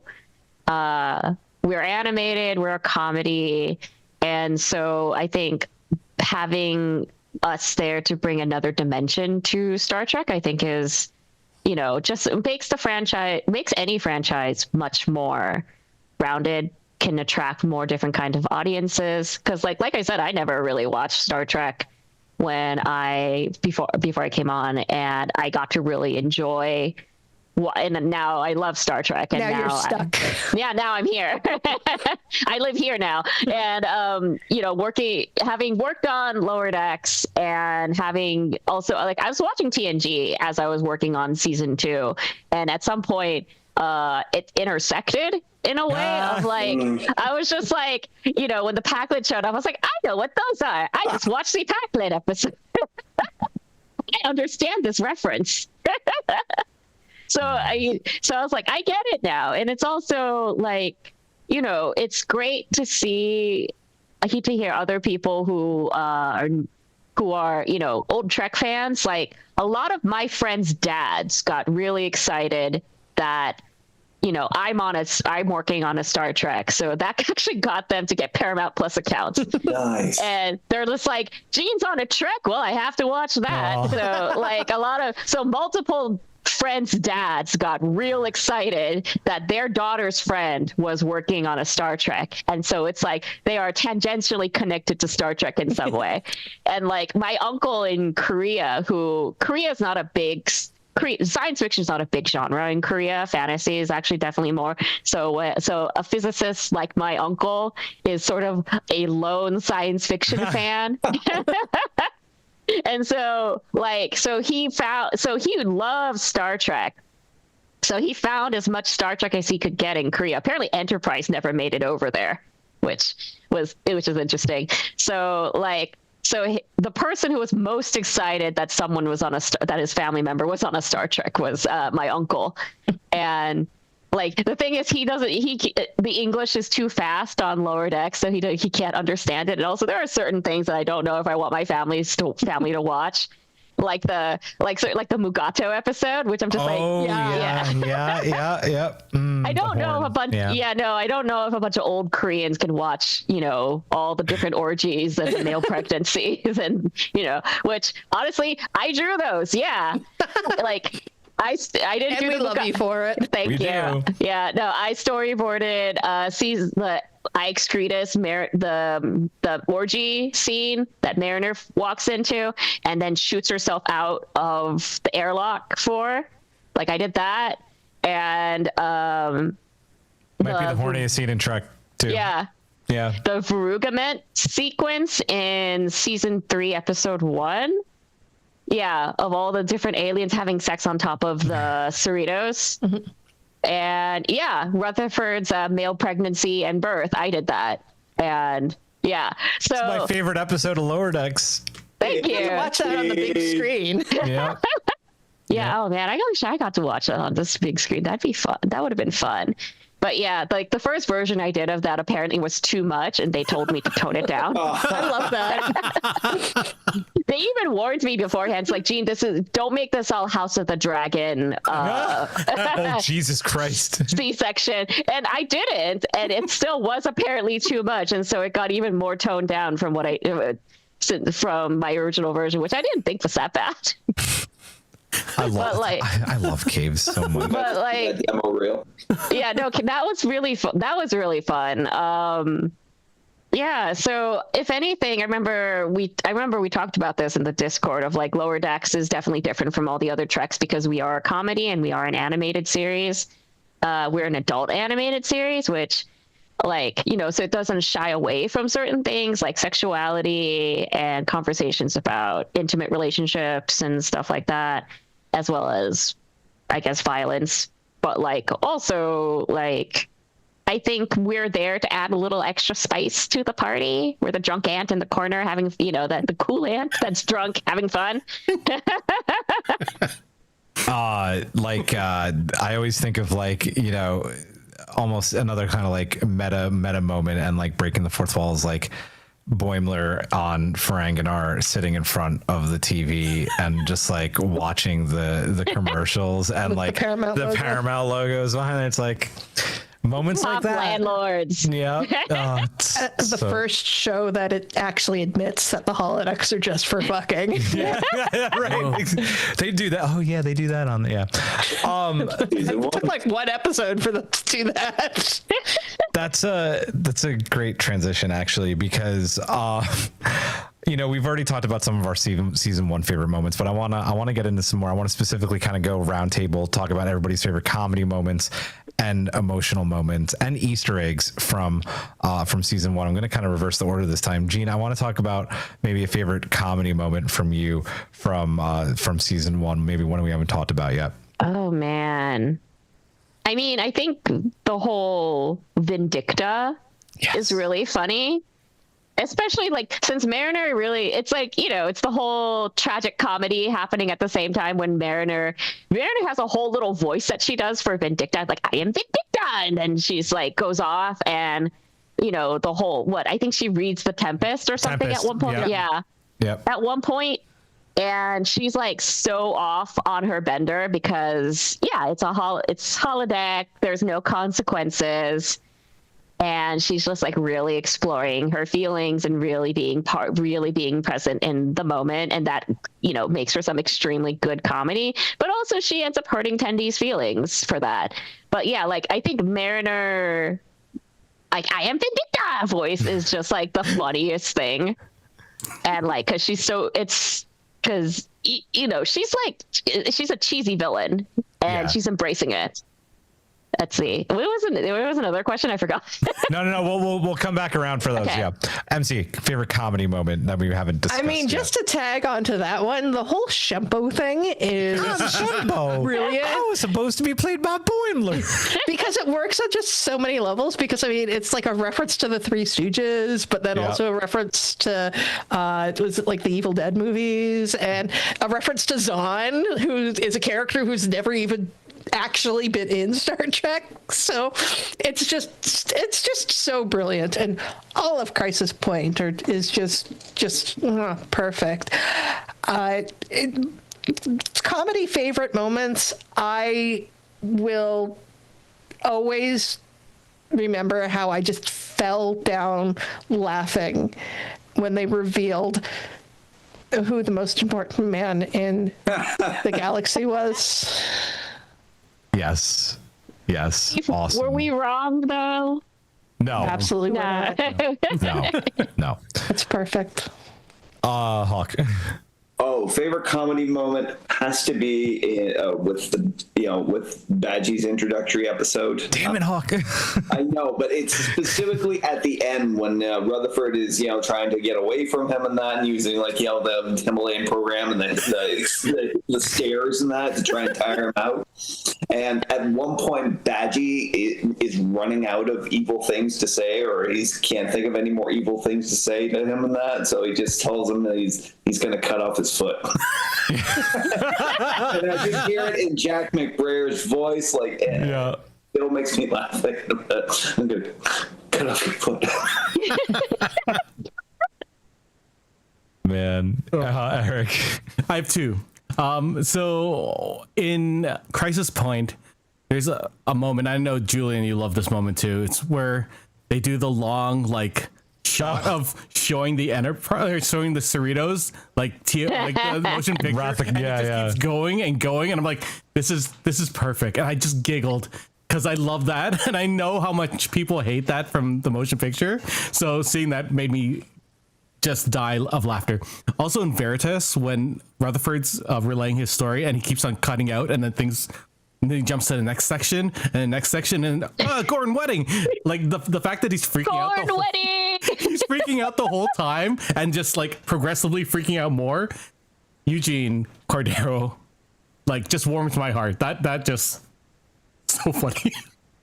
Did Giraffe ever send you the autograph she got from Eugene for you? Okay. Oh no, not actually, but I saw a picture of it. Okay, because I drew a pear on it because he wrote "fuck pears." Fuck pears. Yeah. So I drew a pear on it. So she hasn't sent that to you yet, huh? It's been a couple of years. We're all notoriously bad at sending each other things. It's actually true. And Giraffe notoriously tells us all the time that she does not go to the post office. So it's fair. That is fair. Oh man. Well, Hawk took mine, and I don't want to go on the Badgie train. I'm going to go on the Badgie train just because it was that specific moment for me. I have a specific Badgie moment too, and it's so fucked up, but it kills me every single time. And it's just that poor Bajoran who gets their arms ripped off. I'm I'm gonna rip your arms off, and it's just like it's so fucking good, and it's horrible, but it's like you're watching this on a Star Trek show of a murderous hologram. Like, dude, here he is. It's gold. It's comedy gold, and it gets me every single time. Like I said, it's all Jack McBrayer. Yeah. The jokes. He can say the worst thing in that sweet, innocent country boy voice in that. Like back in 30 Rock, there was this joke in that he was like, he's like, Tracy pretty well, don't you, Kenneth? And he's like, I know Tracy as well as I know the back of my uncle's hand. There's also like it's. just the way he also, like, when he's dying in Rutherford's Army, he's like, Papa. It's so cold. But so I don't completely rip off Hawk's favorite moment. I also love Rutherford ejecting the kindergartners. Oh yeah, and then Jack's like, "Let's get on a ship with more children and see what happens." No one's ever done that before. And then, of course, at the end, Tenny's like, "Oh, and like, you wouldn't have done that. Like, just like, spend time with me." He's like, "No, of course I wouldn't have." Oh, it's so good. Let's go back in the same order. Favorite emotional moment from season 1, Jean. Ooh, I know this is a tough one. See, I think I keep going back to Crisis Point because it's Mariner confronting herself. Yeah. Yeah. And that is taking, she's as a villain taking a hard look at herself and calling out all of her deep feelings about her mom and her situation in Starfleet. But then she's also confronted with the best version of herself. Of like, because she knows that she is good at this. Like, she's even said to her mom during, like the whole, like, oh God, it was the 2 California class ships pulling that ancient ship that had the terraforming stuff. And her mom's just like, maybe you should have used a sharper rock. And, they're talking about that. And then Mariner has to insist, like, no, I'm good at this. Trust me to be in this situation. And Mariner's mom's just like, but you're not. But you never behave like I need you to behave as a Starfleet officer. And this is a similar conversation I've had before of just like, like the generation of adults before us have a different definition of what being adult is in our situation. And, like people like us who are indulging in things like hobbies and stuff seems incredibly childish to people before us. But it's also just kind of like our priorities are different and the feelings of conformity of what it means to be an adult, we're less conforming to that idea, but it doesn't still make us any less of an adult. And so I think Mariner dealing with stuff like that in Crisis Point is an incredibly poignant emotional moment, especially because Mariner sacrifices herself. And Mariner sees herself sacrifice herself because she knows, like, she would do this. She would do this to protect the ship, her mom, and everyone on the crew. Yeah. No, the Crisis Point is like, it's crazy, right? Because it's like such a great comedy episode, but it's so layered in all of Mariner's trauma. It's so good. MC, how about you? Mine is also from Crisis Point. It's completely different. Yeah, it's emotional, but it is on the brighter side, and that is like the friendship relationship between Rutherford and Billups. I absolutely love their mentorship. I actually love all of Rutherford's mentorships throughout season 1 because he's just somebody who just attracts mentors. People just want to be able to nurture this guy because he's just so sweet. And you can see that in, I guess it's episode 2, that he does have the plot line where he's like keeps on switching positions, and that's where he first joins the Bear Pack. But the whole thing with Billups in Crisis Point, where he's supposed to be like this, badass pirate, and all he wants to do is just hang out with Billups and just work on the ship, and they just want to run off together and just work on engineering, and it's wonderful. And I mean, I will stand for my asexual prince any day of the week. So yeah. Nice. Hog? For me, it's got to be Shax's when he sacrificed himself to save the bird in those small parts and that, because, it reminds me of the best part of the worst Star Trek movie, Nemesis. When Data sacrifices himself to save Picard. I wish Giraffe was here to back me up. That's a cold statement, sir. But nothing true. And the way he had to save him too, in that, because he had to rip out his cybernetic implant and that to get him, to get him out of there. It was like the worst thing you could do to somebody in that, but absolutely necessary. And it's like Shax was the only one who could have done that at that moment. Mm-hmm. Maybe And yet he was so happy. He went out the way he wanted. This is the best day of my life. He was so happy to do it, and it was like that is the purest character moment I've seen in a long time Star Trek. Yeah, Eric. Mine's also from No Small Parts, and it's right at the end when Rutherford doesn't have his full memories, and Tendy's sort of taking care of him, and they're gonna be friends again.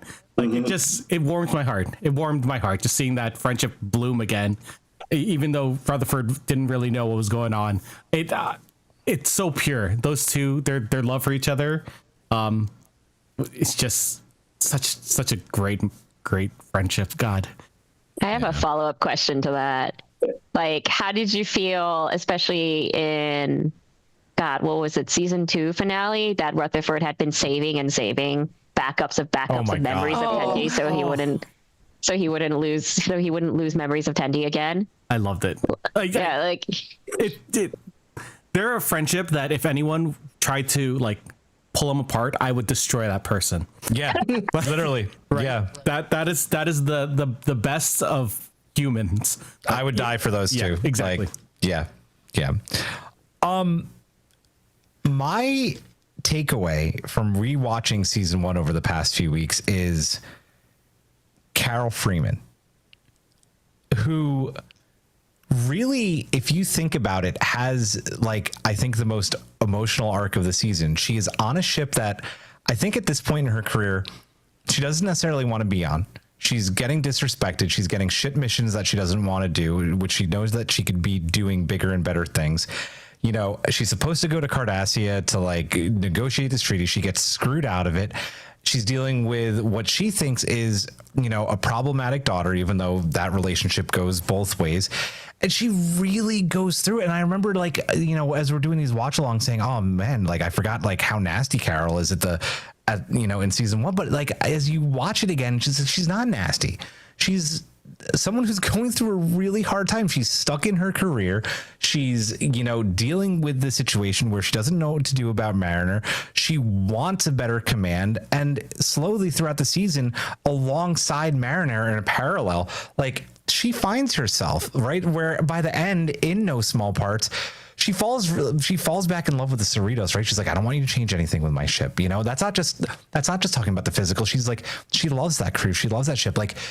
It's a real, her whole arc in season 1 really, I feel is the big emotional moment of season 1. And that's just I don't know if I would have said this 5 years ago with us reviewing it, but getting that hindsight 5 years later, watching it again, it's really cool to watch her arc. So. Yeah, a big thing I remember Mike mentioned was that the lower decks doesn't just mean the ensigns. The California class is the lower decks of all of Starfleet. So Carol, she's also seeing herself as a lower decker, but she's resentful of it. Yeah, because she wants to move up.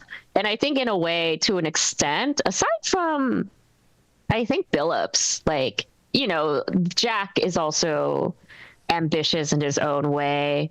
Ta'ana's a genius. Shax is also a great security officer. So all of them are considered, but they're still they're at the bottom of the ladder of Starfleet. They're not taken seriously. And, definitely that's something Carol has to deal with and hates because, Carol is an incredibly intelligent, ambitious woman. She's a captain.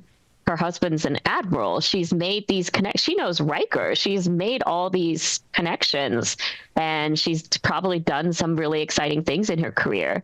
So to feel stuck in the lower decks at the age she is, when she's just how come they haven't moved me up? How come they haven't recognized how great I am?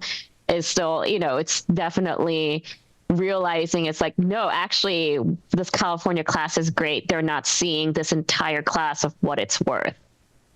Yeah.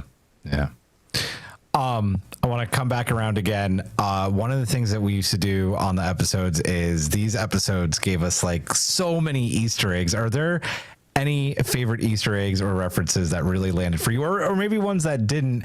And Jean, like for you specifically too, are there any of these that like you maybe revisited any of these moments from season 1, with your season 2 storyboards and just in that season in general? Oh man. Like, honestly, like when I talked about, how things synced up when I was watching Next Gen as I was working on season 2, as I was watching season 1, I had watched the first couple episodes of TNG as well as Lower Decks, and then Q showed up. Yeah. I was like, and then, Q shows up. It's just like, fuck, especially at the end of the episode. I thought that was really funny. And everyone's just like, fuck off, Q. We don't want to deal with your bullshit right now. And Q's just like, aw, but we should still play. And everyone's just like, no, go home, go away. Go home, Q. You're drunk. It's like, go home, Q. We're like, you don't know what we've been through today. We don't want to deal with your bullshit. He's like, go hang out with Picard. And he's like, he's always, he's always drinking wine. He's always quoting Shakespeare. Yeah. It's like, I don't want to hang out with Picard. He's boring. Yeah. MC. There's 2 of them that are really standing out to me at the moment. One is from Cerritos, and that is Rutherford doing the fan dance. I love his line of just like, what are you doing? My best? I love Eugene Cordero's just like little noises he makes while he's like, ooh, ah. He's like trying to be sexy. Yeah. Eugene's delivery is so good. His like everyone's delivery is so good, but Eugene in particular makes me laugh, especially when he says no. He's like, no, like it's so aggressive. And the other one, it's so perfect because it's so obscure. Like you need to be like deep in Trek, just miasma to get it. And they don't really show it to, it's in the background, but when in No Small Parts, when they have the Spock helmet. Yes. I just could not get over it. Yep. Definitely a good one. Hawk. My favorite still has to be making the Packlids the enemy of the big boss at the end of the season, and a Lower Decks enemy for the Lower Decks. Oh, so good. Not just that, because the whole Packlids thing, it's like you can't do that kind of an episode, and that, so that the fact that they did choose him for the enemy in that and did it brilliantly, but you're right though, it wouldn't have worked in live action necessarily. Wouldn't have worked in live action, no, but it really hit, and it still remains like one of the best comedic parts of it, Red Alarm. Red Alarm. Another Enterprise. It's Captain Janeway of the Enterprise. We want your ship parts to be part of our ship parts. I don't have a big enough helmet for that. I think the big helmet was like the funniest for me. Oh, just like everyone with the progressively bigger and bigger helmet, but still has no authority. None. Oh man. Eric, how about you? My favorite Easter egg is Ransom saying, it's always weird visiting these planets from the TOS era. Yes. That's what I call them. Those old scientists. And I was like, that is such a smart Easter egg. And now I've heard it on like other random shows. People call that era those old scientists. I'm like, yes, it's so it was such a random other show that I'd been watching. And I was like, they reference Lower Deck. What? Well, okay. Sure. It was great. Dang, we've made it. Yeah, right. We did it, guys. We did it. And also, just for that Easter egg, the fact that when they show Kirk and Spock, that they're in the animated series form. Right. Oh, Landrew. Landrew. Don't make me paradox you into destroying yourself.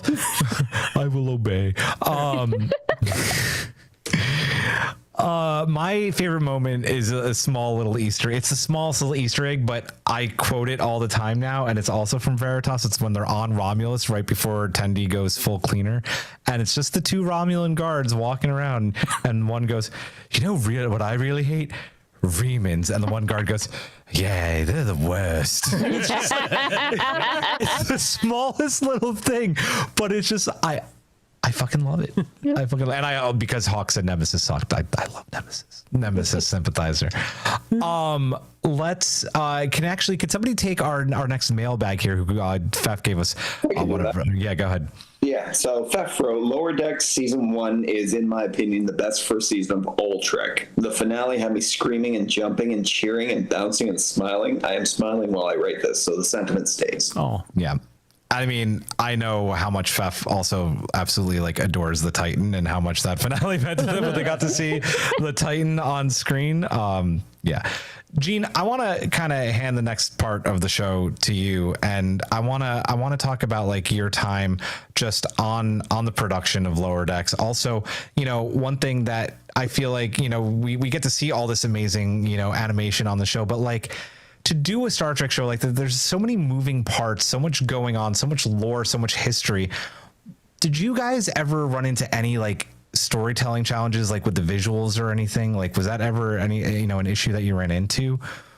Oh, with referencing old Star Trek? Yeah, or just anything, just with how much lore there is going into what goes into making Lower Decks. I mean, I think the only time that we actually had some struggle was it was probably caves, and that was amazing because it's still my favorite episode. Because the thing is, it's when you're doing an animated show, you're just when you throw yourself into the world and you try to make the world as real as possible. And Mike, actually, what he really wanted was for the caves to feel like a shitty 60s set. And a shitty cave set. And so, but the thing is, because we're the way we are, the first storyboard draft that we did, I definitely spent a lot of time drawing these really beautiful, elaborate caves and beautiful stalagmites and just making these caves feel like they're have a whole ton of depth. And I'm cool, caves, I get to draw a bunch of cave stuff. And it's actually what Mike really wanted was it to feel like we're in the same shitty cave set over and over. And I was oh, and we were all just kind of oh, and he's you guys are really good at your jobs. I'm sorry. I think I remember you telling me about that once. There's you need to not draw such nice caves. Well, Mike also mentioned it in interviews and stuff too. So, and Mike was really apologetic to us, and we're just oh, and it's one of those things when you get really excited to do something, and it's no, we're making a reference to, shitty 60s cave sets in the original Star Trek show. And so, what was that episode with Corby on it again? Oh, what little girls are made of. I was going to literally say with the penis rock. Yeah. That was the first time I watched that episode because I was going through, Brad rattled off a whole list of Star Trek episodes in caves. And so I think I was assistant directing that episode. And that was my first assistant directing job. And I went through and looked for as many cave shots as I could. And so that was the first time I watched that episode. And I was oh, this is where the penis rock comes in. and so screen cap that and sent that to Meg and being I found the penis rock. Should we put that in? Jokes various, so lots of references on various cave sets, and I marked a couple few. I was this would be good to reuse, and especially for certain things like the entrance and stuff like that.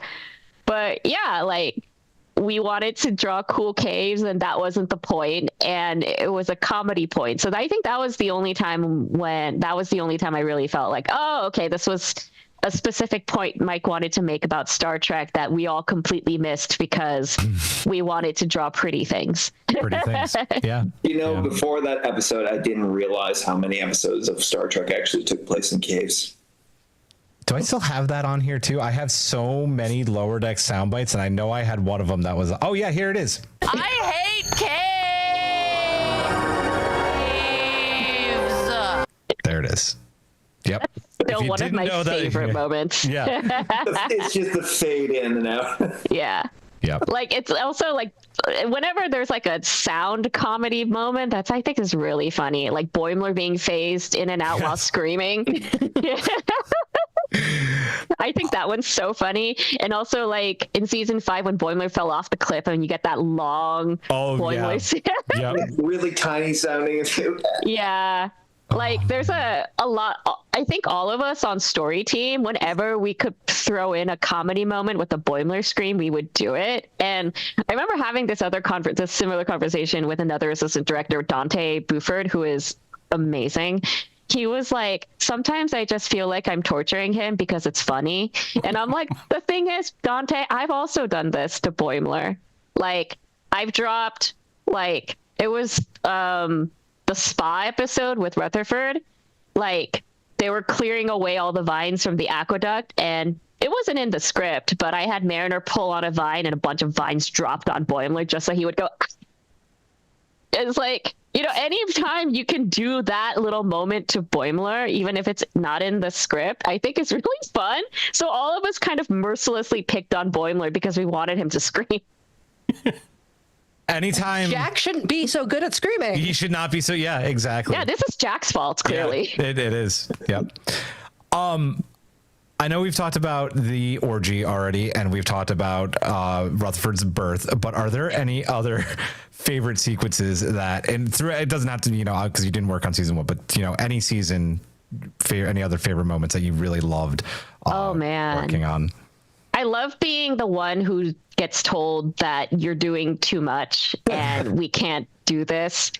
Like, like I said, with the peanut hamper episode, I destroyed that little village when I first storyboarded it.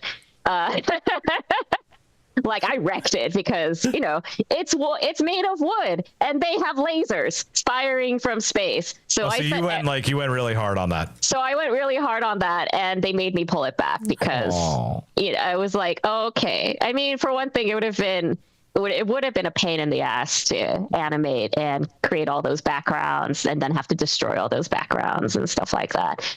So yeah, and also I got that whole ship battle sequence because I kept teasing my director, Jason. I was like, yo, you're cutting all of my cool ship shots.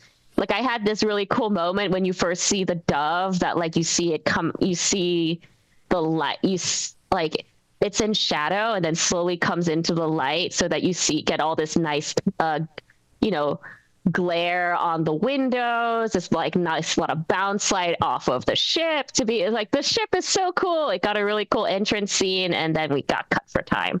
So a lot of those kind of scenic moments would get cut for time and they were all like atmospheric ship stuff. And I was just like, you keep cutting all of my cool ship stuff, Jason. And so I think he's just like, well, here, you get a full ship battle, so go nuts. And yeah, I just kind of went crazy and was just like, the gloves are off, and just was like phasers, fire, and all that. So stuff like that. I blew up Douglas Station for season 3 as well. Oh yeah. And they pulled that back too. And they're like still brutal. Yeah, no, that's still pretty toned down from what I started with. So and then there was a whole moment that was cut for time as well. Like there were some security ships that tried to protect the station and those got demolished by the Texas class. So I did that. You did more kindergartners, didn't you? That was what was cut, right? I maintained everyone I killed was an adult. They had, you know, it was their time.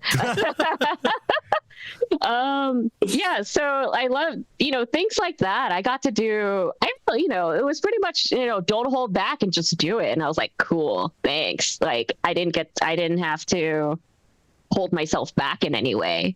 Because then if I went too, and the thing is, it's always better to give more because you can cut and that's easier than having to create more. So like, I never minded that they cut stuff. It was mostly just me you know, taking the Mickey out of them for cutting, but it was never like anything. I knew it was, we only have 22 minutes. Right. And like we're putting a lot, like, you know, the characters talk a lot. There's a lot of information that has to be put in there. When you add action to it as well, that's a lot more that gets put in. And so sometimes action is the first thing that gets cut because you can't cut dialogue or you can't cut story points or things like that. So, but it's always fun to do action because it's just like, you know, once you find a good rhythm with action, it's like a lot more fun to do. And it's like a lot, you know, you go, okay, if A goes to B to C, and then playing with how dynamic it is and how to get the audience caught up in the moment. So that's always really fun for me. That's especially in that episode where Douglas Station gets destroyed. Like that's a moment when the ship fires like on the main spire, right? And kills the admiral. Like that's a big cinematic moment. Like that's huge. You feel that. Yeah, because I was like, well, what's it like to get, because that phaser's supposed to be meant for shooting at other ships. Yeah. And once you shoot a phaser like that at a person, like what happens? And I just kind of was like, well, that person's, you know, whoosh. Yeah. And, you know, as a fan of destructive anime, I was like, this is my time to shine. Oh man. Nice. Yeah, I mean, there's a lot of our backgrounds, especially in animation, especially my generation. I feel like a lot of us are inspired by anime. So like, you know, it you know, happens unintentionally with, you know, it definitely comes into my shot choices and my trying to amp up drama for the work I do. So definitely getting to do stuff like that, like, you know, completely incinerate Buen Amigo. Yeah, right. Yeah. He was a admiral. He deserved it. Yeah, it's like, you know, when you Kamehameha a person and they get like, you know, they end up being incinerated completely. Yep. So that's where that all comes from. Love it.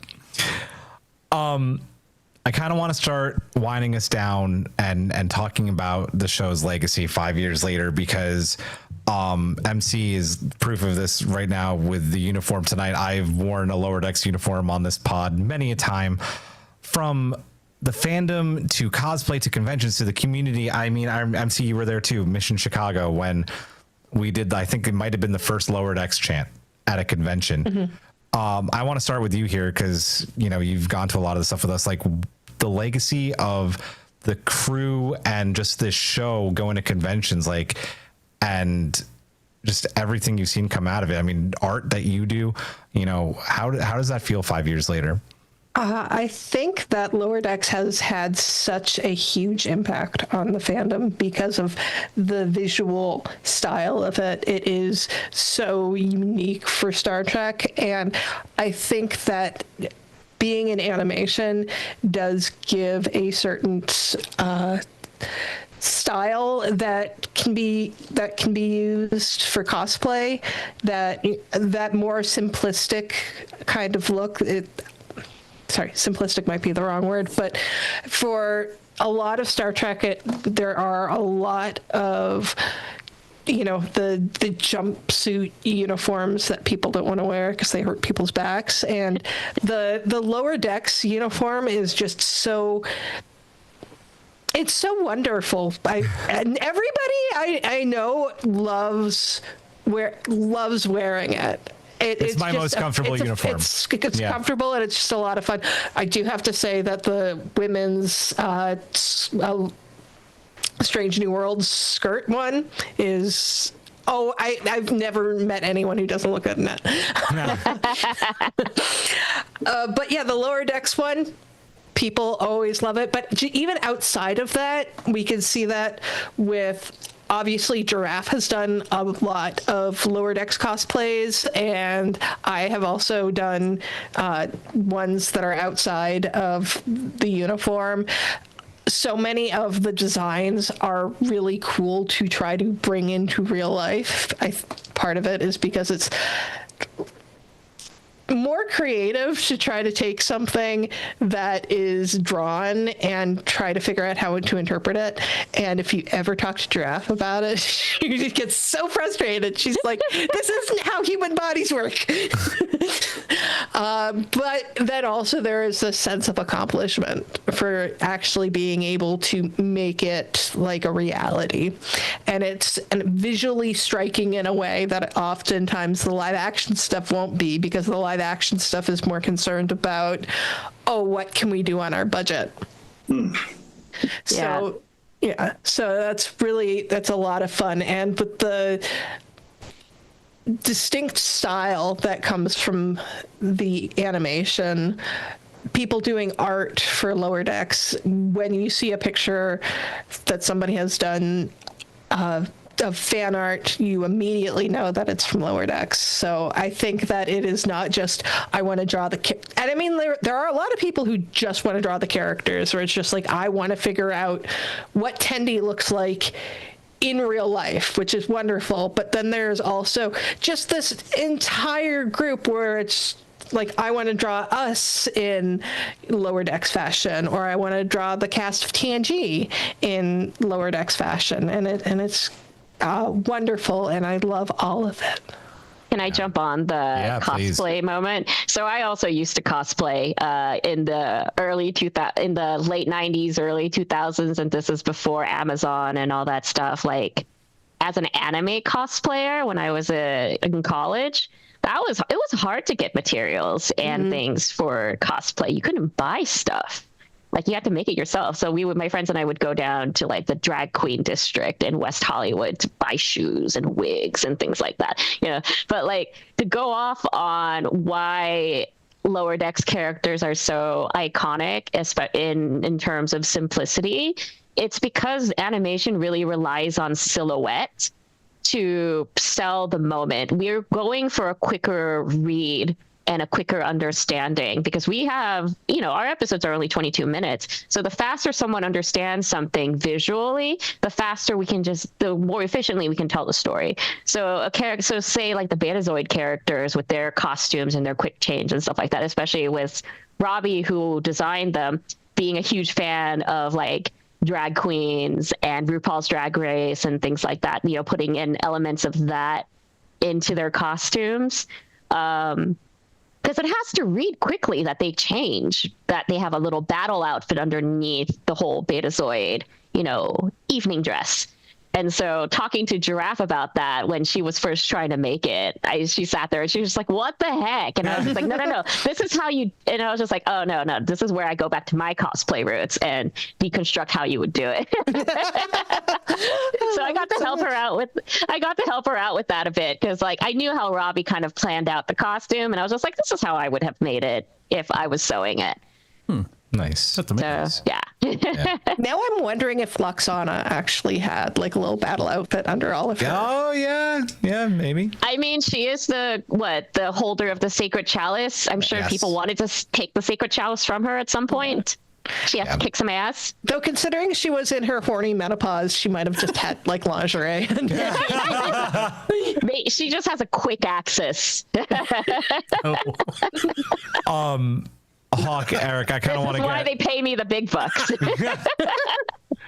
I mean, Eric, you made like a full 3D printed Rutherford I didn't 3D print that. I made that out of you made that. foam.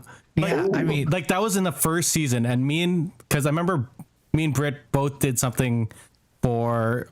Was it the finale Veritas? or Halloween? Because she did Vindicta. Veritas Face Vindicta, yeah. And I did Rutherford. I think it was the same episode. Like that's how fast we joined this whole thing. Like, I'd never done anything like that. Brittany obviously has, because it's Brittany. Yeah. But it's also like the thing I saw at conventions, like immediately the next year, like Fan Expo in Toronto. It was all like Lower Decks people, and it was amazing to see, like, because normally you just see like TNG. I think TNG is the most that I normally saw in Toronto, but it was all Lower Decks that year, and that was fantastic. And like, to go off like the legacy, I don't think I've seen a fandom hurt so much as when this show ended. Yeah. Like everyone was devastated. And I still see online people like, this is day 500 something of me saying Lower Decks should come back. And I'm like, I see things like that. I'm like, yes, Lower Decks should come back. We all want it. Like anytime there's a convention, and there's going to be announcements. They're like, are they going to announce the Lower Decks? It's like, no, they're not, but they fucking should. Yep. Yeah, I think I went and got drunk after I found out that we were canceled. I think we don't blame you. Yeah. It was Ren Fair weekend, so I was going to get drunk anyway, but there was extra purpose. Hawk, is there anything you want to add about the community aspect? I know you haven't cosplayed with it before. Not really. I'm not really into the community aspect, but to address the community and that with the wishes and that it does come back. I will say this: animation has a tendency to come back. They brought Futurama back 5 times now. King of the Hill just came back with a brilliant new season. The Lower Decks, I mean, the cast is all there. Ready to go at any moment in that. So maybe it'll take a couple years in that. Maybe it takes the community, just being vocal about how much they really want it to come back before somebody, comes around and says, why the hell not? Hawk, ever the optimist. I love you, man. I mean, the thing is, all of us do want to come back. Lower Decks was an incredibly good experience for a lot of us on the show, and we all still hang out and talk to each other.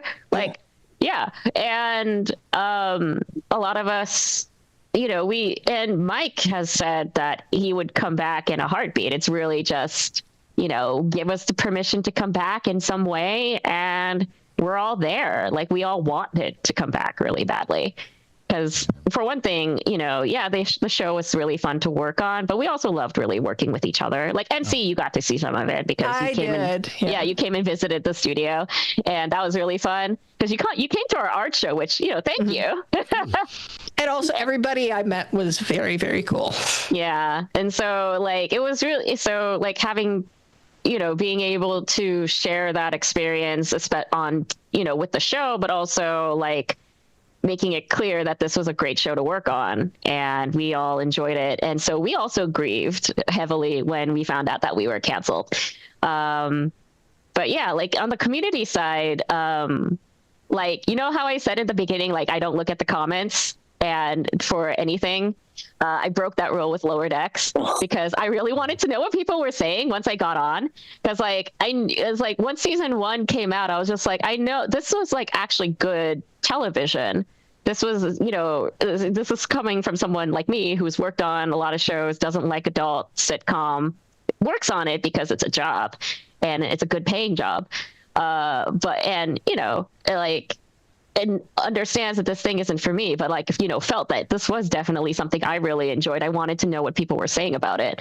So I definitely kind of snuck on to Reddit and read comments and, lurked for a while, definitely, just to be I want to know what people are saying. And, that ended up me joining, becoming friends with you all and joining in the chat room, which is why, I feel if I came on here with some appearance of being professional, it would just feel disingenuous because people here. Totally. Yeah, no, people here totally know, I'm not here being a professional or representing anything. I'm just here representing myself. And with all the jokes I've cracked on the chat room every time I've been here. I think the last joke I made was about Starship Troopers. Yeah, it was. It totally was. And we wouldn't have had it any other way, though. Seriously, yeah, exactly. Yeah, exactly. You guys made me break my sacred rule of don't engage with it because don't put yourself in a position to get people who get upset about the show that you work on for money to yell at you when look, I have no power. The most I can do is make Boimler scream here and there. Even if I try to blow up Douglas Station, they make me take it back. So there's really nothing I can do. I have no power. I do what they tell me, but also I love doing what they tell me. But it's it's just, but this community has been so wholesome and so interesting and intelligent and really fun. There's parts of it I can't interact with because, I don't want to be accused of stealing someone's ideas or anything, but because I don't want to steal anyone's ideas. I want you to have your own ideas. And there's parts of fandom that I feel like I shouldn't intrude because it's sacred to fandom and it shouldn't have my intervention. As a person who's also in part of fandoms, there's definitely things I would want creators not to experience. But like, so like, I also want to keep that sacred and keep that safe for everyone. But the parts of fandom, of Star Trek fandom, that I have been able to interact with and seeing cosplay and stuff like that, it's been so nice. It's been nice to know that people love the show, that we've been accepted by the Star Trek fandom in a big way, in a way I didn't expect. I just thought that people were just like, oh, that's funny, and then kind of move on with their lives. And really, definitely, it's like, yeah, it's a fun show, but, it's no like big tentpole Star Trek show that is so important and so life-changing. But no, apparently we've been really a big part of people's lives, which is such a gift and such a compliment. And I thank everyone who loved the show so much, because I loved it so much, and to see that our work has been appreciated and loved in a way that I never expected, I'm just so grateful. And I just want to say, having you in the chat and, getting to, the privilege of getting to call you a friend. And it was very rare and few and far between that I think any of us ever had a negative thing to say about Lower Decks. But I think when we did, I think you and I would hop into a DM and chat about it, and it was always great getting your perspective. I loved having that, because you can, like you said, there's some things that you want to remain sacred and you don't want to see in fandom. This year has been my intro and my TTRPG era, and I'm learning about some of that fandom and things that I don't like about it. So I get that. There's definitely the parts that are really awesome and parts that are yeah. I wanna before we kind of close off, I just want to just share my community moment, because it's not cosplay related. We've been doing this show for over 5 years now, and we've gotten to interview a hell of a lot of people and do some really cool things and cover conventions and do this and do that and go to Tribeca Film Festival. And these things are awesome and they're cool. I will stand by this, I think, for the rest of my life, that my favorite moment of doing all of this still remains and will always remain MC, Eric, hotel room, binging season 4 screeners with you guys. It was such a good experience. That was really good. And just laughing our asses to be off. a fly on that wall. We were so tired, Gene, and we were like, we have to watch more. We were so tired. We had to watch it. It's just it's a core memory, and it just was, I think it still remains our favorite season of Lower Decks. It holds a special place in our hearts, and to have that kind of be the core Star Trek memory and what this community means for me, sharing it with you two that weekend is just it's pretty incredible. So, I went to Star Trek Las Vegas, I think before season 4 came out, and I think the trailer had come out, and I was just like, you guys aren't ready for the Moopsie. You guys aren't ready. and my friends had no idea what I was talking about. And it was, I was the only Lower Decker who went out to the convention, I think, that year. And I was just, I went there by myself just to be just to have fun. I know Todd Stashwick from the gym I go to. And so a couple of our friends were all going to be there because Todd was doing the convention. So I kind of tagged along and went to my first and only so far Star Trek Las Vegas. And that's how I met Giraffe and met Sabrina and the Sci-Fi Sisters. I met Jesse there for the first time. And luckily also Brad had shown up. And Brad, our producer, was there. So I kind of stuck to Brad because I was just I don't know anyone. Don't perceive me. Please don't notice that I'm here. But just to see so many people dressed up as Lower Decks characters made me really happy.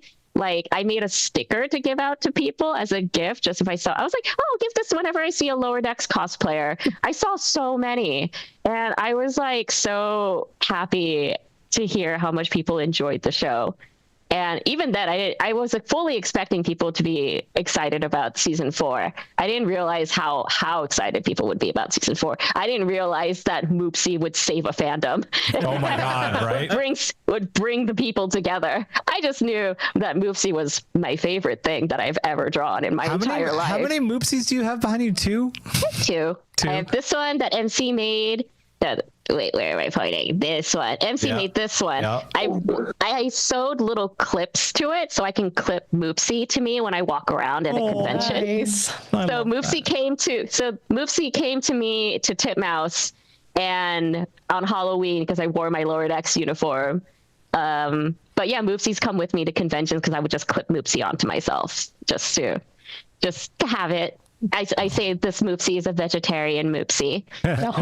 He's raised on Moopsie is raised on replicated bones, and then this one over here is like an official Moopsie. Yeah. Yeah, but yeah, I have 2 Moopsies. Moopsies. Yeah. Nice. And the kid who played the Moopsie was our audio editor's son. Oh, I didn't know it was a kid. Yeah, it was an actual kid. Originally, well, the funny thing was people thought it was me for a long time on our show. Like the crew was just like, that wasn't you. I'm like, no, that's not me. Look, I know I have a little high-pitched child voice, but like, and I would also go to draw Moopsie and just go Moopsie to myself while I was working. And so people on the crew would, because I think we were still working from home, but we did like a Discord work chat. And so we had a video chat going while we were working. So occasionally people would hear me go Moopsie to myself as I was working. Oh, man. Just like, Moopsie, Moopsie, Moopsie. Just making, it's because I work alone in an apartment with cats. So what else am I gonna do but make noises?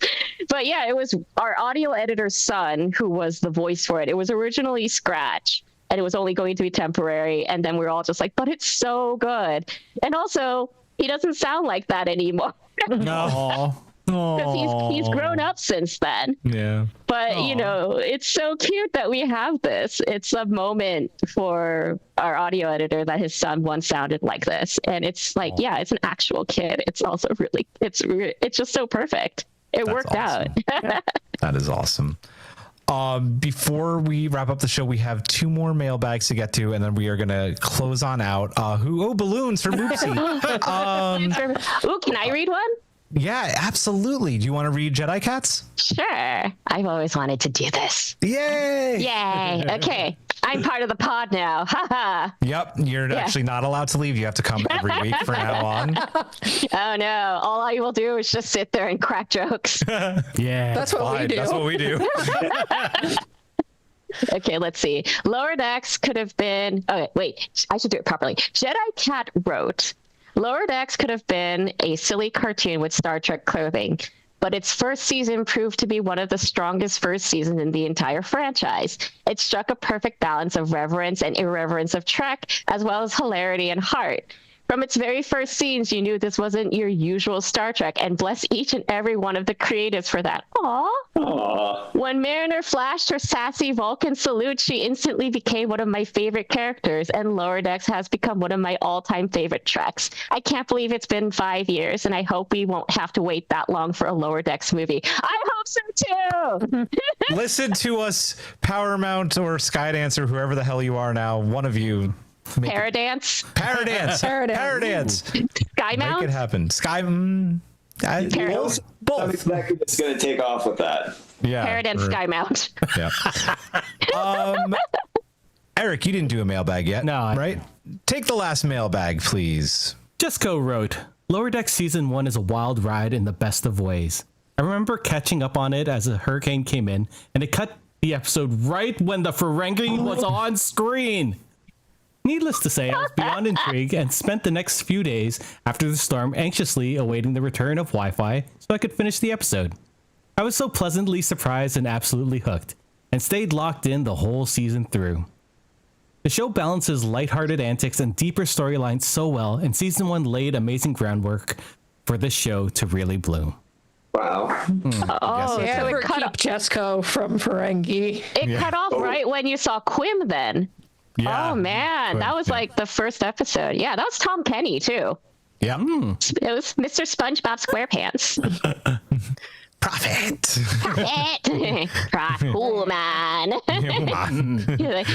I love that character, by the way. And I love so good. He's also one of the people that like helps Mariner through her existential crisis. You know, it's oh, it's so good.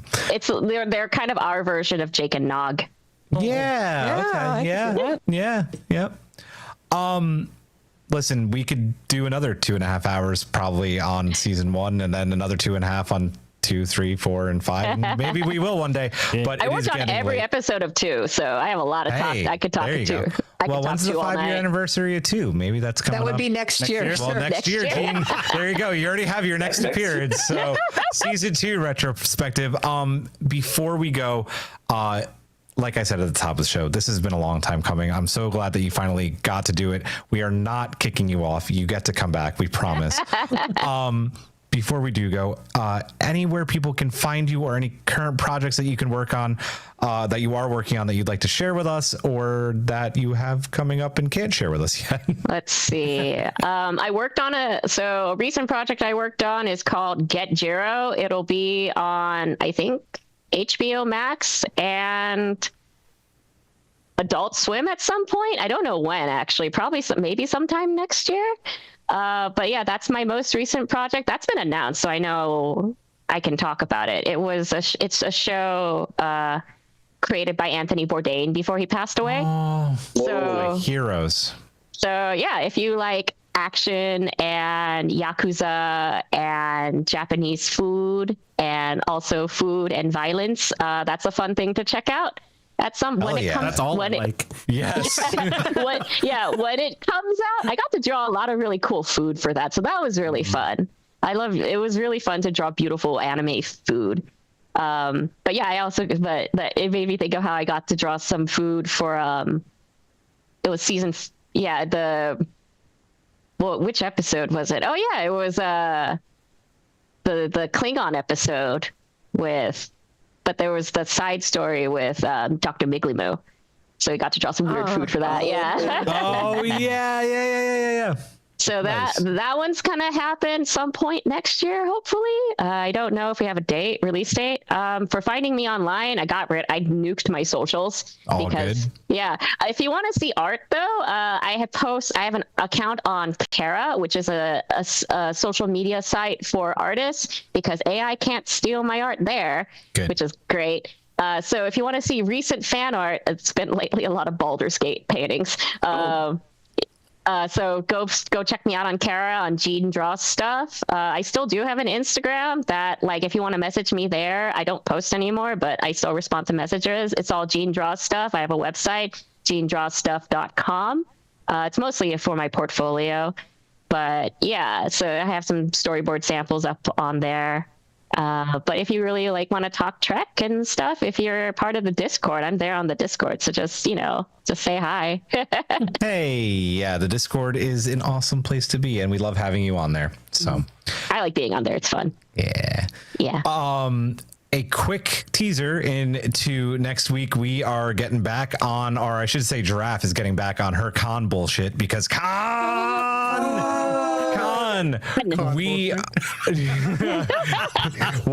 shit's literally hitting the fan in that series. Okay, real quick, if you're not listening to Con, you're thinking, oh, it's a podcast series, it can't be that good. I'm going to be mean for a second. Get over yourself and go listen to it, because it's really good. These guys have been killing it. Eric is feeling all ashamed. No, don't worry. I haven't listened to it yet, too, because I've been really busy. Judging both of you. I know. Kidding. So much judgment. But no, they're judging the Asians, Eric. What are we to do? We're always busy. We're Asian. We're Asian. We're too busy being Asian. It's an honor just to be Asian. It's true. Oh my God. So here for this. See, I'm not a professional here. Episode 6 and 7 of COD. We're reviewing them next week. Giraffe will be back hosting this one. I think that's going to be one where I'm going to come and talk about all the things Ivan, because I want to talk about Ivan. So I'll just be one of the crew on that one. But yeah, so that's next Thursday, 9:30 p.m. Eastern time. More con reviews. That is going to do it. Thank you so much for taking a little 5-year stroll with us, talking about Star Trek Lower Decks Season 1. We will see you next week. For MC, for Gene, for Hawk, for Eric, I am Julian. Let's all give a sarcastic Vulcan salute. Live long and prosper, Majram, and good night.